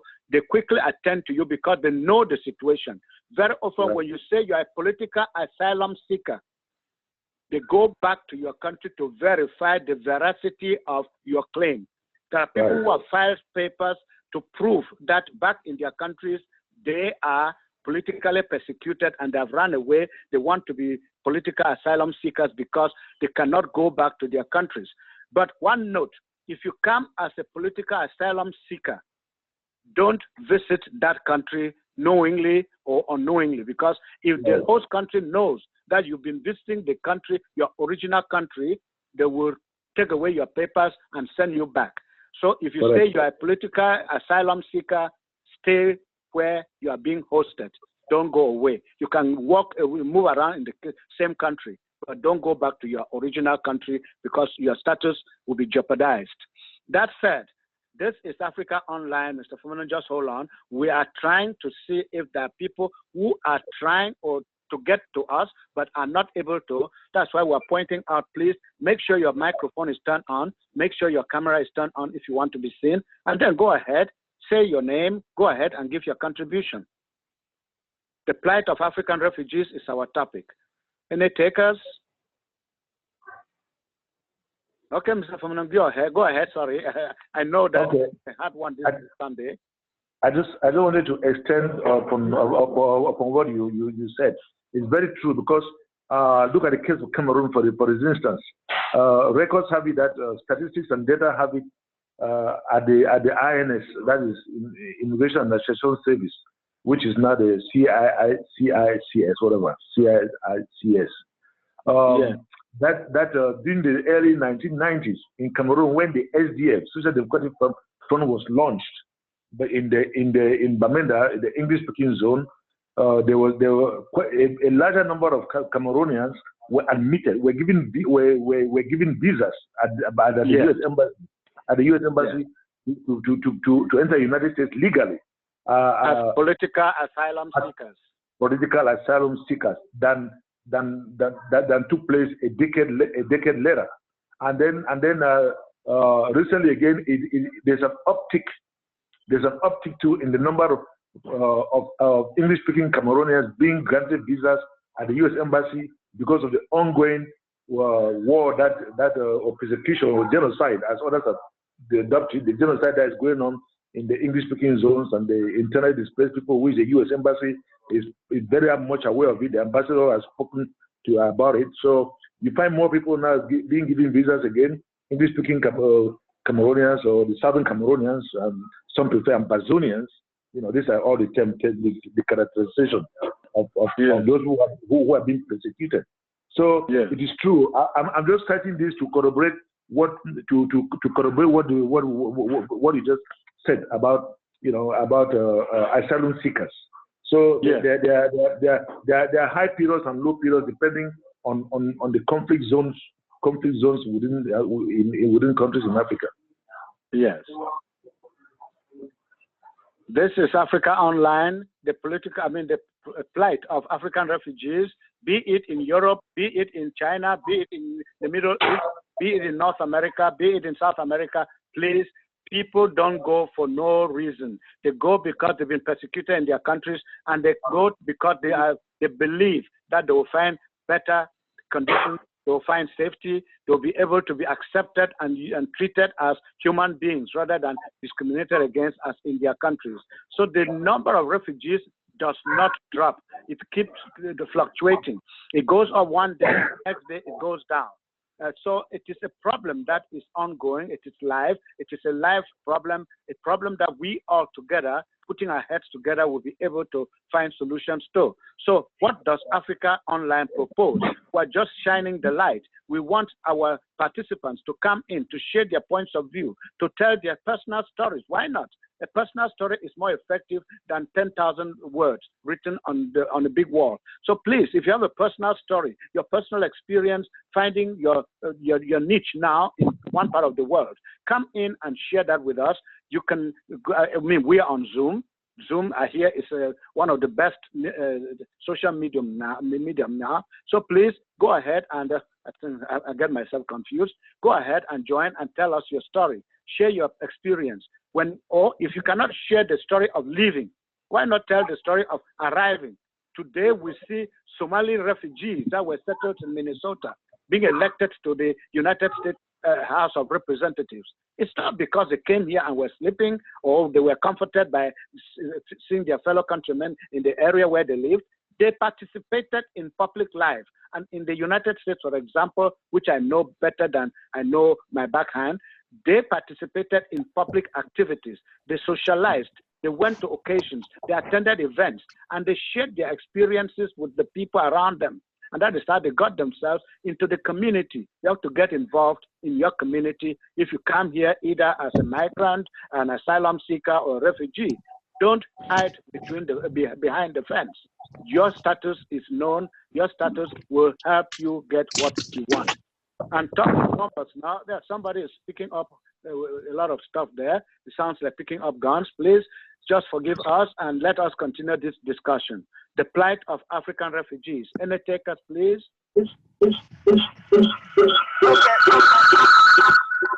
Oh my. Please. Turn it down. Turn it down, please. Turn it down.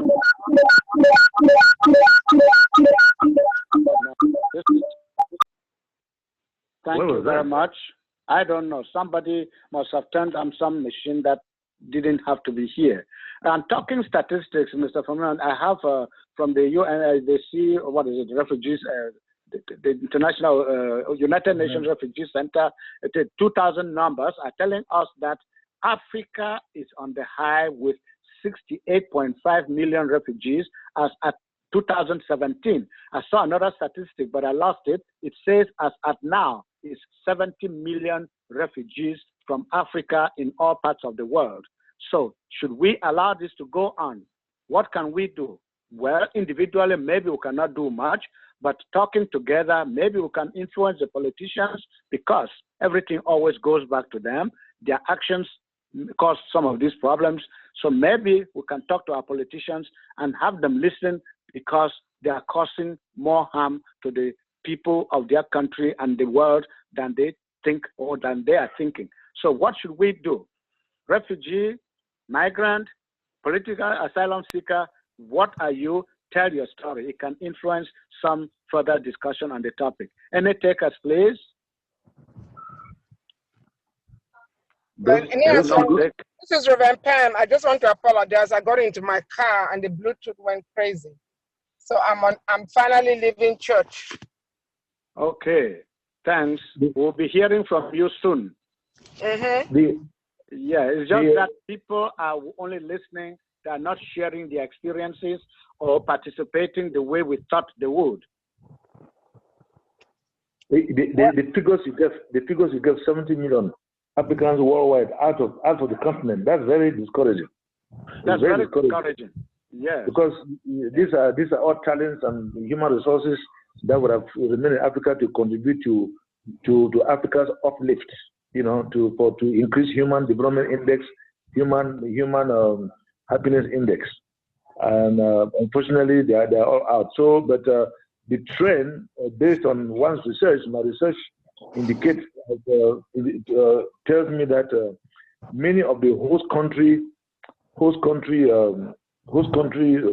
rather of most of these of the immigrants from Africa, from the rest of the world, and Africa in particular included, many of the host countries are now as a bloc. For instance, the European Union as a bloc, they are trying to get together to build and develop certain agreements with host countries, with the outsource, with the source countries. That's source countries. Yeah, they call it source countries, where most of these migrants come from, to see if they can influence not only the economic conditions and opportunities but the political setup and in short, they are beginning to try to encourage real democracies where people will not feel persecuted, where people can speak without fear of being thrown in jail, arrested by police, tortured, and thrown in jail for voicing their political opinions, which differ from that of the ruling parties or the government. And these are moves that the European countries are currently undertaking, and the Washington too has been on board, trying to see how they can influence the political systems and the governance systems in the source countries to stem the tide of outflow of immigration. That is outward migration, which, as you earlier said, is putting strains on the host countries' economies and demographic, and causing challenges and conflicts between the host country residents as well as the incoming migrants.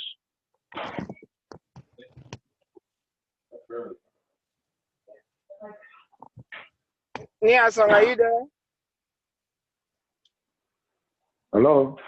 Yes, it's Niasong there. Okay, well, we're at the top of the hour. I don't know if his phone is on mute by accident.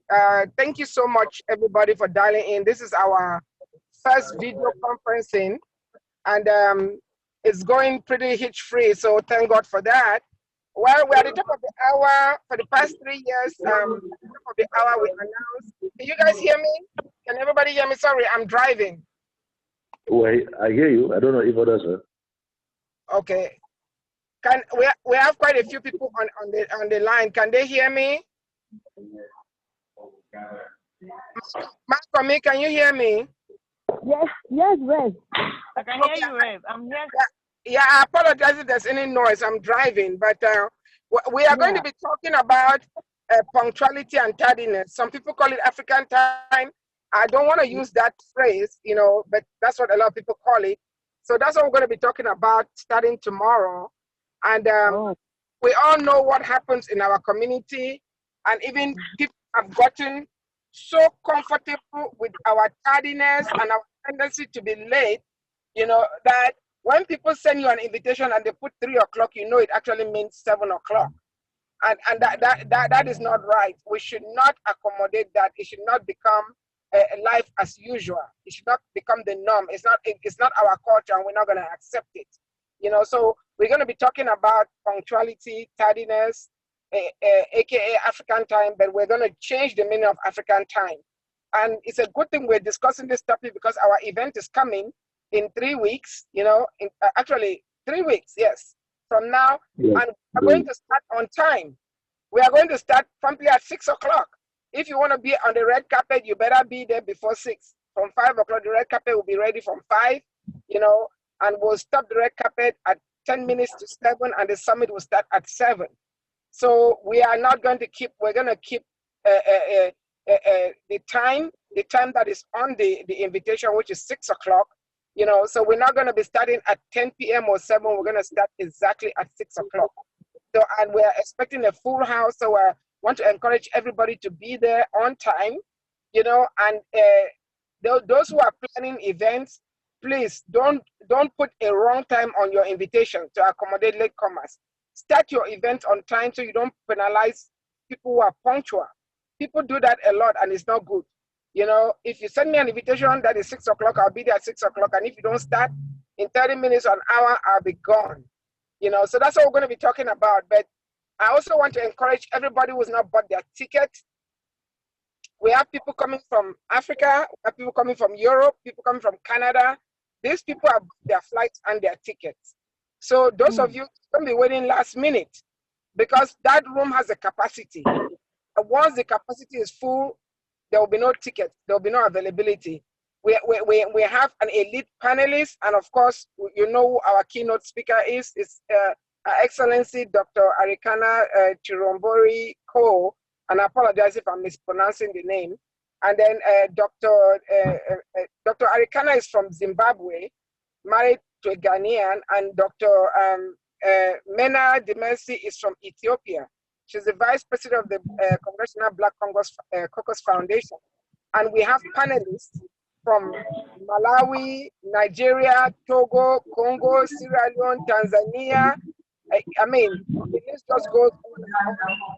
Cameroon, you know, this thing is not a African thing, it's an African thing. And all 55 nations will be on that day and will be celebrated on that day.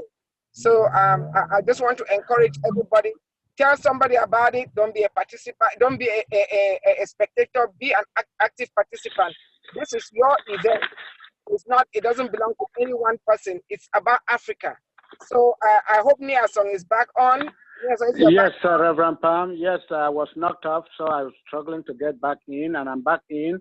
What did you say was the breaking news for the top of the hour? What was the announcement for the week? I didn't hear.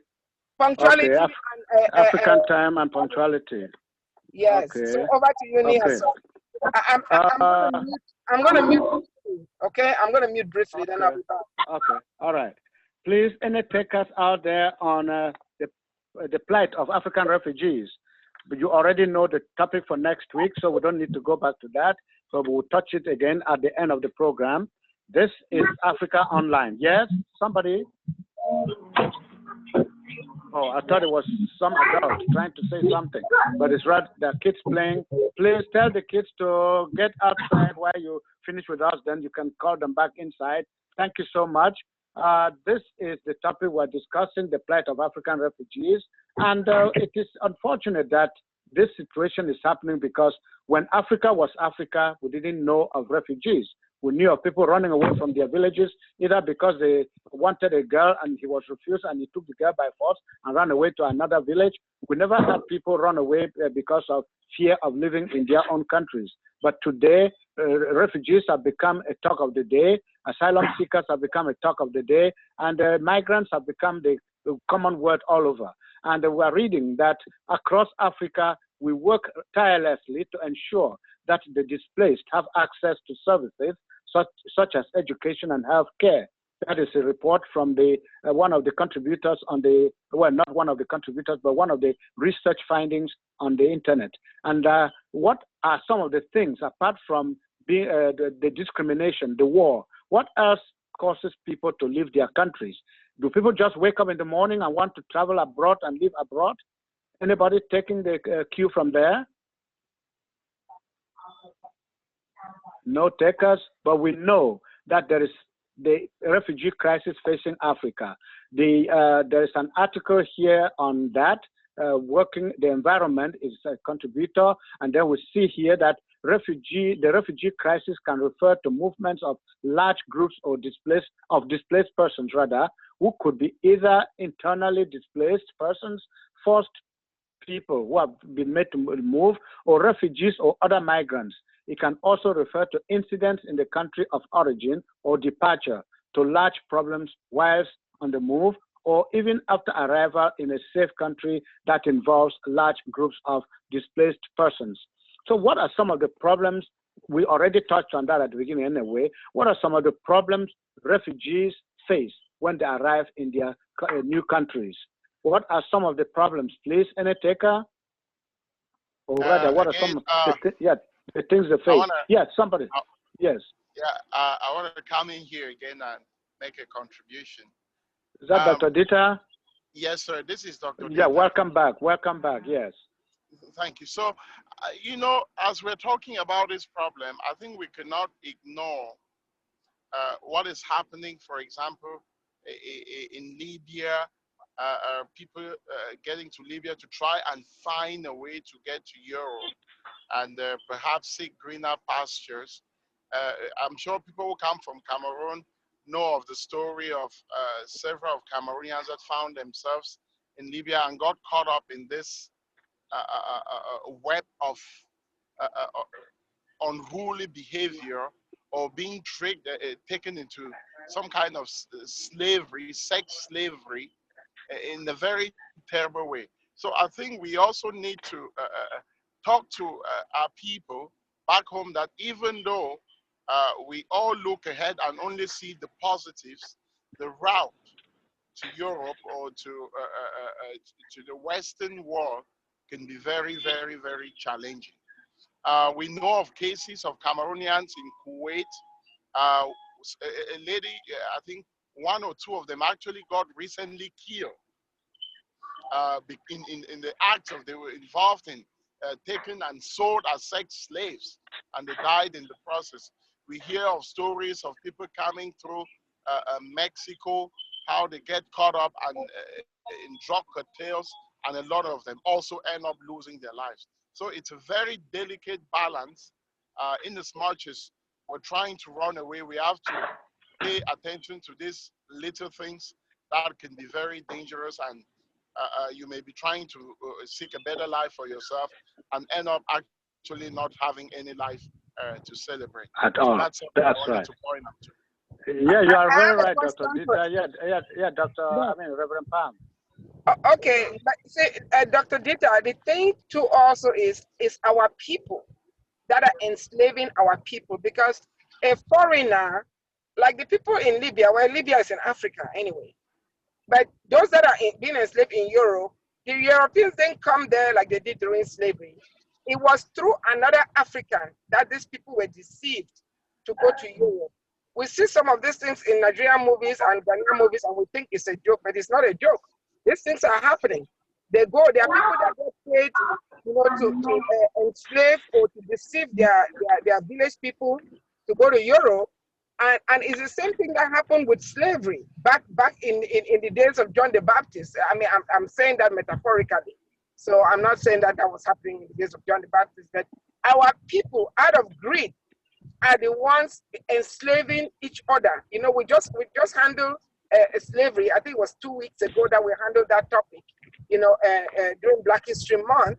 But our people need to be educated, and I'm hoping that, every African that listens to this podcast, either through Facebook or YouTube or some other outlet, WhatsApp, they will spread the word, and that the leaders and the local government and the local leaders and even the churches will advise their people that the grass is not greener on the other side. It's better to be alive and be eating your fufu and jama every day than to go to white man country and become somebody's sex slave. Somebody was circulating a video of an African woman that some Libyan guy was peeing in her mouth, and I just couldn't watch it. As soon as I opened the thing, I saw it, I just deleted it. But it grieved me. But the only good thing is that I took some time to pray for her Africans that are being enslaved. So people that know this to share this message out. There's also another video of a child boldly and proudly taking pictures with 2 young African girls with their breasts out, and he was holding their breast. We know that a Zambian student was killed, beaten to death by Chinese guys for dating a Chinese girl. That will never happen outside Africa. So why is it okay for these yellow people and pink people, they are not even white because they are pink, to come to Africa and molest our girls? It needs to stop. And the kind of things that are happening in refugee camps. I've had the privilege to work with Burundi and Liberian refugees here in Houston to provide medical services to them, medical outreach. But the thing is, a lot of them were born in the refugee camp. There's a lot of rape and sexual assault that happens in refugee camps, that we need to talk about. We cannot talk about refugees without talking about the associated crimes, So I want to mention, if there's anybody on the line who don't know how to turn on their video, let me know. I can turn it on for you. Again, I apologize. I'm still driving. Over to you, Niason. Thank you so much, Reverend Palm. And the program continues the plight of African refugees. We know what a refugee is. We know what a migrant is. We know what an asylum seeker is. So what are some of the causes of their leaving their places of origin in the first place? We have mentioned there's war, which is the number one, war and civil war, the number one cause of people leaving because of the insecurity that ensues from war and civil war. We have the human rights issue, where your rights are denied to you. In the early 90s, we know the wind of change that was flowing through Africa, and because of the intolerance of those in power, people were leaving their respective countries for abroad because they thought they were not being given their rights. They could not express their political opinions freely. There's also environmental and climate change reasons why people may leave their places of birth.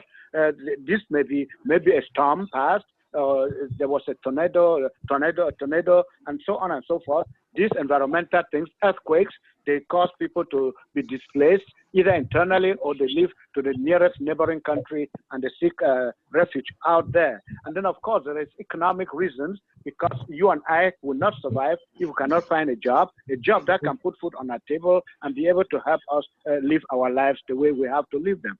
So those are some of the causes of this refugee crisis. It is a problem that has to be tackled by each and every one. The United Nations and other international organizations are doing their best to look into how best to attend to refugees. So please come in and have your say. We're not monopolizing the talk. We want other people to share their views on refugees, in particular their plight. What should they do when they arrive wherever they find a little green pasture? It may not be really green, but a place to keep them for some time. What should they do? How should they adjust to the new reality? Anybody, please? Mr. Asong, Dr. Yes, Dita here again. Yes. If I were to summarize the reasons why I think people leave their home countries, we have to, it's very difficult when you are out here to actually tell who is a true refugee or who came here for other reasons. Because when everybody gets out here, they know that the only way by which they can gain a status within their host country is certainly anything other than the reason why they left their country. I do not have exact numbers, but I will guarantee that about 80% of people in this country, or perhaps in Europe as well, that claim that they are refugees, are truly not refugees, even asylum seekers. So what is driving this wave is primarily the economic situation back home.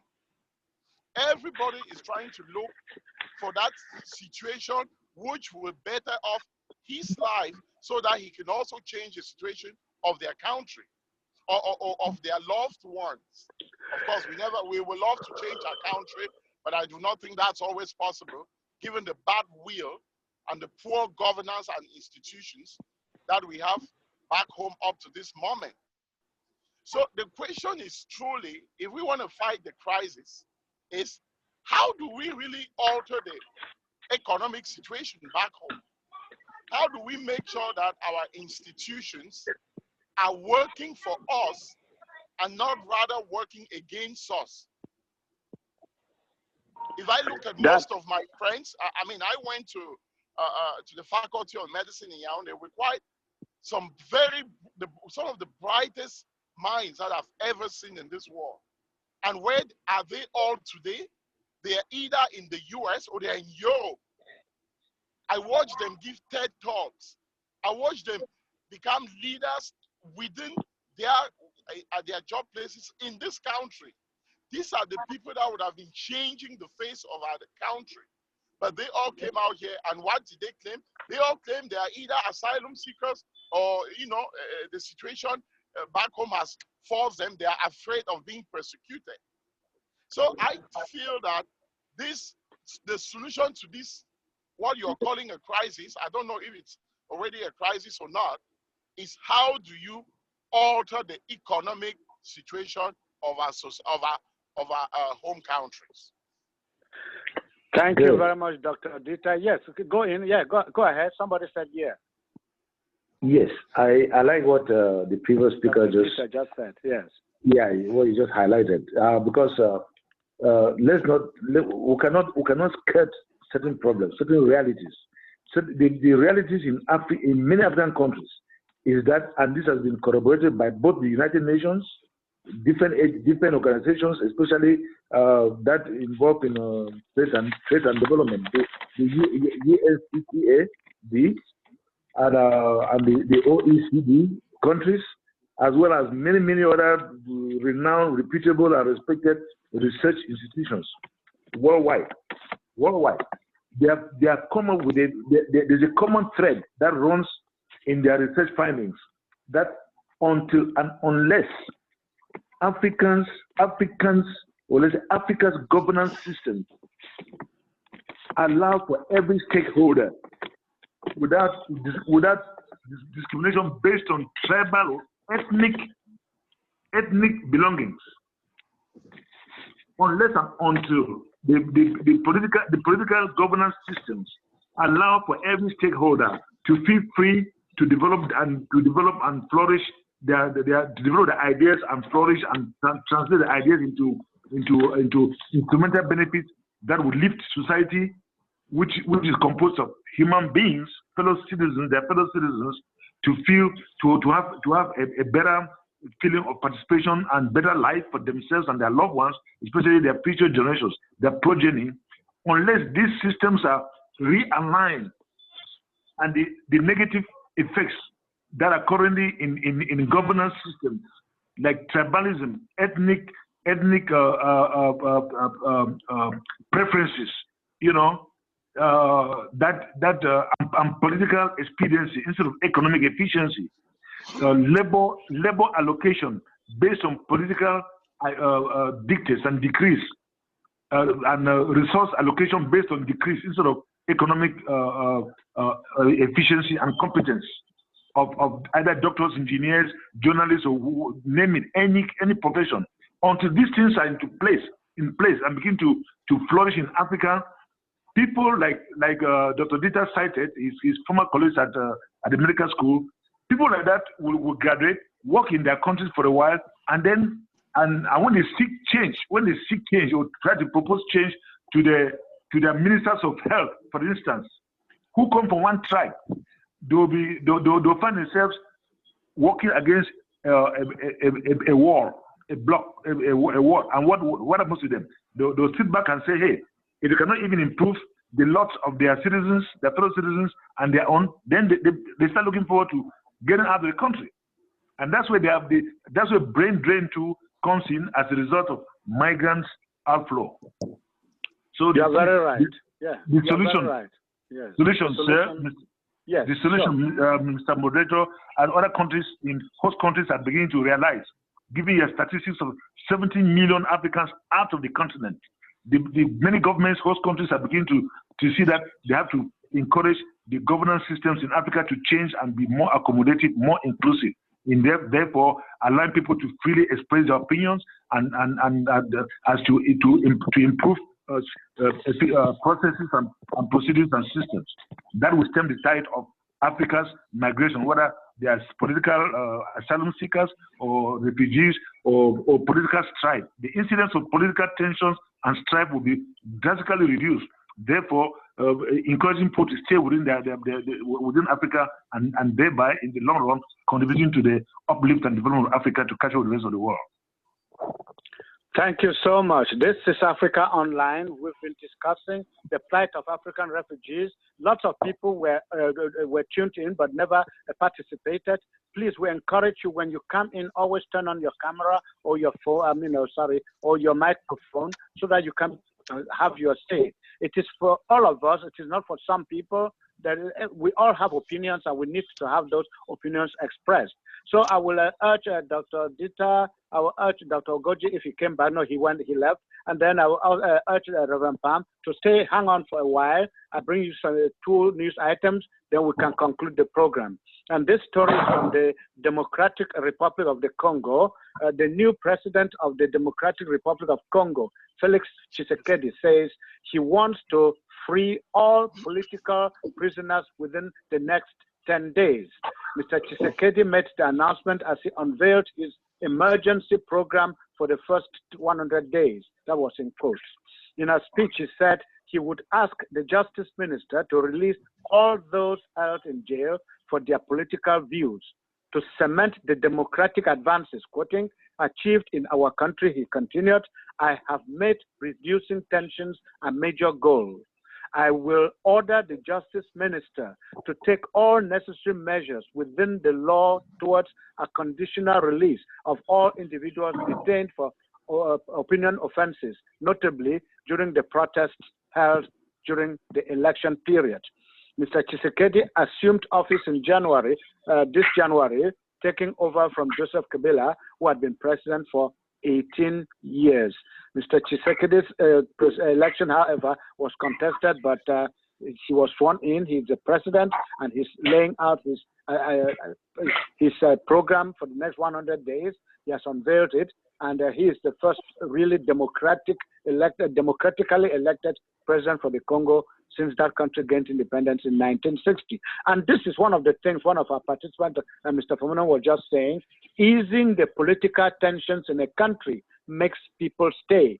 But if you continue to catch and lock up people, you are frightening everybody and sending everybody running helter-skelter, jumping over the closest fence to get to a safer place. So this is what African leaders should be doing, easing the tensions and bringing home the people. This other story is an unfortunate one that happened in Mali, I think. The authorities in Mali say 9 of its soldiers were killed when a vehicle triggered a landmine in the Mopti region in the center of the country. The military says the troops were part of the G5 Sahel force, which is fighting Islamist militants in that region of Africa. Another problem, causing problems, fighting, sending people running away. Another problem where people are running away, or that they may not be running away yet, but it is happening in Algeria, where protesters in Algeria have come out again, where they came out last Friday in unprecedented numbers in the capital, Algiers. Their aim was to tell their incumbent president, Abdelaziz Bouteflika, who has been in power for so long, who wants to run for a 5th term of office. The people are telling him, we don't want you anymore. So 100,000 people, a BBC estimate, 100,000 people were in the streets of Algiers on Friday to protest, to ask Mr. Abdelaziz Bouteflika not to stand for a 5th term as president of Algeria. I knew him when he was foreign minister. He was a nice guy, but when you become president, you think that you own the country. You're causing more problems than solving them. So that is, I usually comment on news stories. Unfortunately, I have to do that. And yes, please, people are laughing, but nobody has talked about the plight of African refugees. This is strange. This is strange. So please, let us go back to the topic, the plight of African refugees. Even if you have just a sentence, please say it so that we find amicable and friendly solutions to the plight of African refugees. And when I say amicable and friendly, I'm using the same word over and over. So please, any takers, we're wrapping up the program in the next, in the next 3 minutes. So please tell your story. Anybody? Dr. Dita, maybe you want to give your final opinion. Well, your last. I was laughing because okay. The story of is it Abdullah what? Abdelaziz Bouteflika. Who's been running for how many years, and his people are asking him not to run. So, and this is exactly what we've been saying here. When you have countries that are based, governments that are based on who is in power at that point, but not on what are the institutions that we have, you will see all these kind of things begin to happen. If everybody was held accountable, if everybody respected the law, if everybody could go to jail, you were not allowed to do what you want at any time, these kind of things will not be happening. And I tell you what, I'll probably not be in this country. And even as I sit here today, I am dreaming of the day that I will go back home. Unfortunately, the situation you are not alone. You are not alone. You are not alone. Yes. And unfortunately, the situation is only getting worse in my home country. That's right. Me sitting here, I offered to go back home and teach in the medical school for free. I do teach in the medical school in the US. And I wanted to go home and just give something back and teach for free.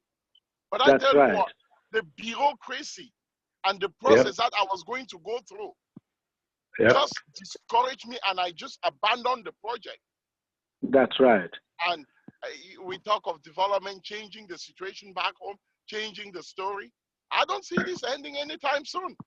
We need to change the people, not the system. We need to change the people who can then change the system. Yes, and I agree with you. So that I think that would be. I want to let other people chime in. Your last word. Okay, Mr. Phenomenon, please. Your last word. Now, my last word is simply to echo what the compatriot Dr. Dieter just said.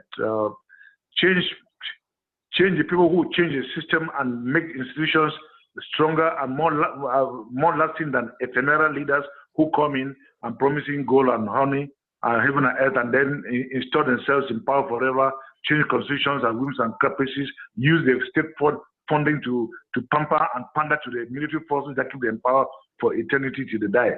That's wrong. That's what the fundamental cause of Africa's problems are, with refugees, migrants, and outlaws. Thank you very much. Reverend Pam, are you unmuted at this time to give your last word? If not, this story, which is pathetic and is related to what we're talking about, the United Nations say 10,000 people displaced by conflict in northeast Nigeria have been returned from across the border in Cameroon, but are in dire need of humanitarian assistance. And that is what we're talking about. Refugees live in camps and need assistance, every assistance they can get. So they are returned from Cameroon, they are back in their country of origin, Nigeria, but they need a lot of humanitarian assistance. That said, our topic for next week is going to be African time and punctuality. Why do I have to have a party in my house? I tell people it starts at 5 o'clock and people start coming in at 8 o'clock, 9 o'clock. Should I wait for them or should I get my party started? Should I do like that biblical person? You remember that king who wanted people to come for his dinner party? People didn't come. He sent to the corners of the streets and got people and they filled his house, even though he ended up throwing out somebody who was not in the correct attire. So please, let us be ourselves. Let us work for the common good. So, African time, next Sunday. We will start discussing it on our chat room tomorrow evening. For today, we are promoting Africa Brain Bank Gala and I keep always forgetting about what I should say. But that is an event coming up on the 30th of March here in the Washington metropolitan area. In fact, at College Park, the University of Maryland at College Park. Please buy your ticket, come in. We will have an evening full of activities. You'll get to know about Africa even better, and you'll get to feel and see why we need to give back to Africa. We're trying to encourage water holes. We're trying to encourage solar panels. We're going to introduce STEM education. So please, there is a lot in the plate. Come in on the 30th of March. But for now, let us go away today celebrating and knowing that Wednesday is Ash Wednesday for those who reflect at that time. For the next 40 days, it's going to be fasting and abstinence. Thank you all so much. I want to extend my congratulations and thanks to Dr.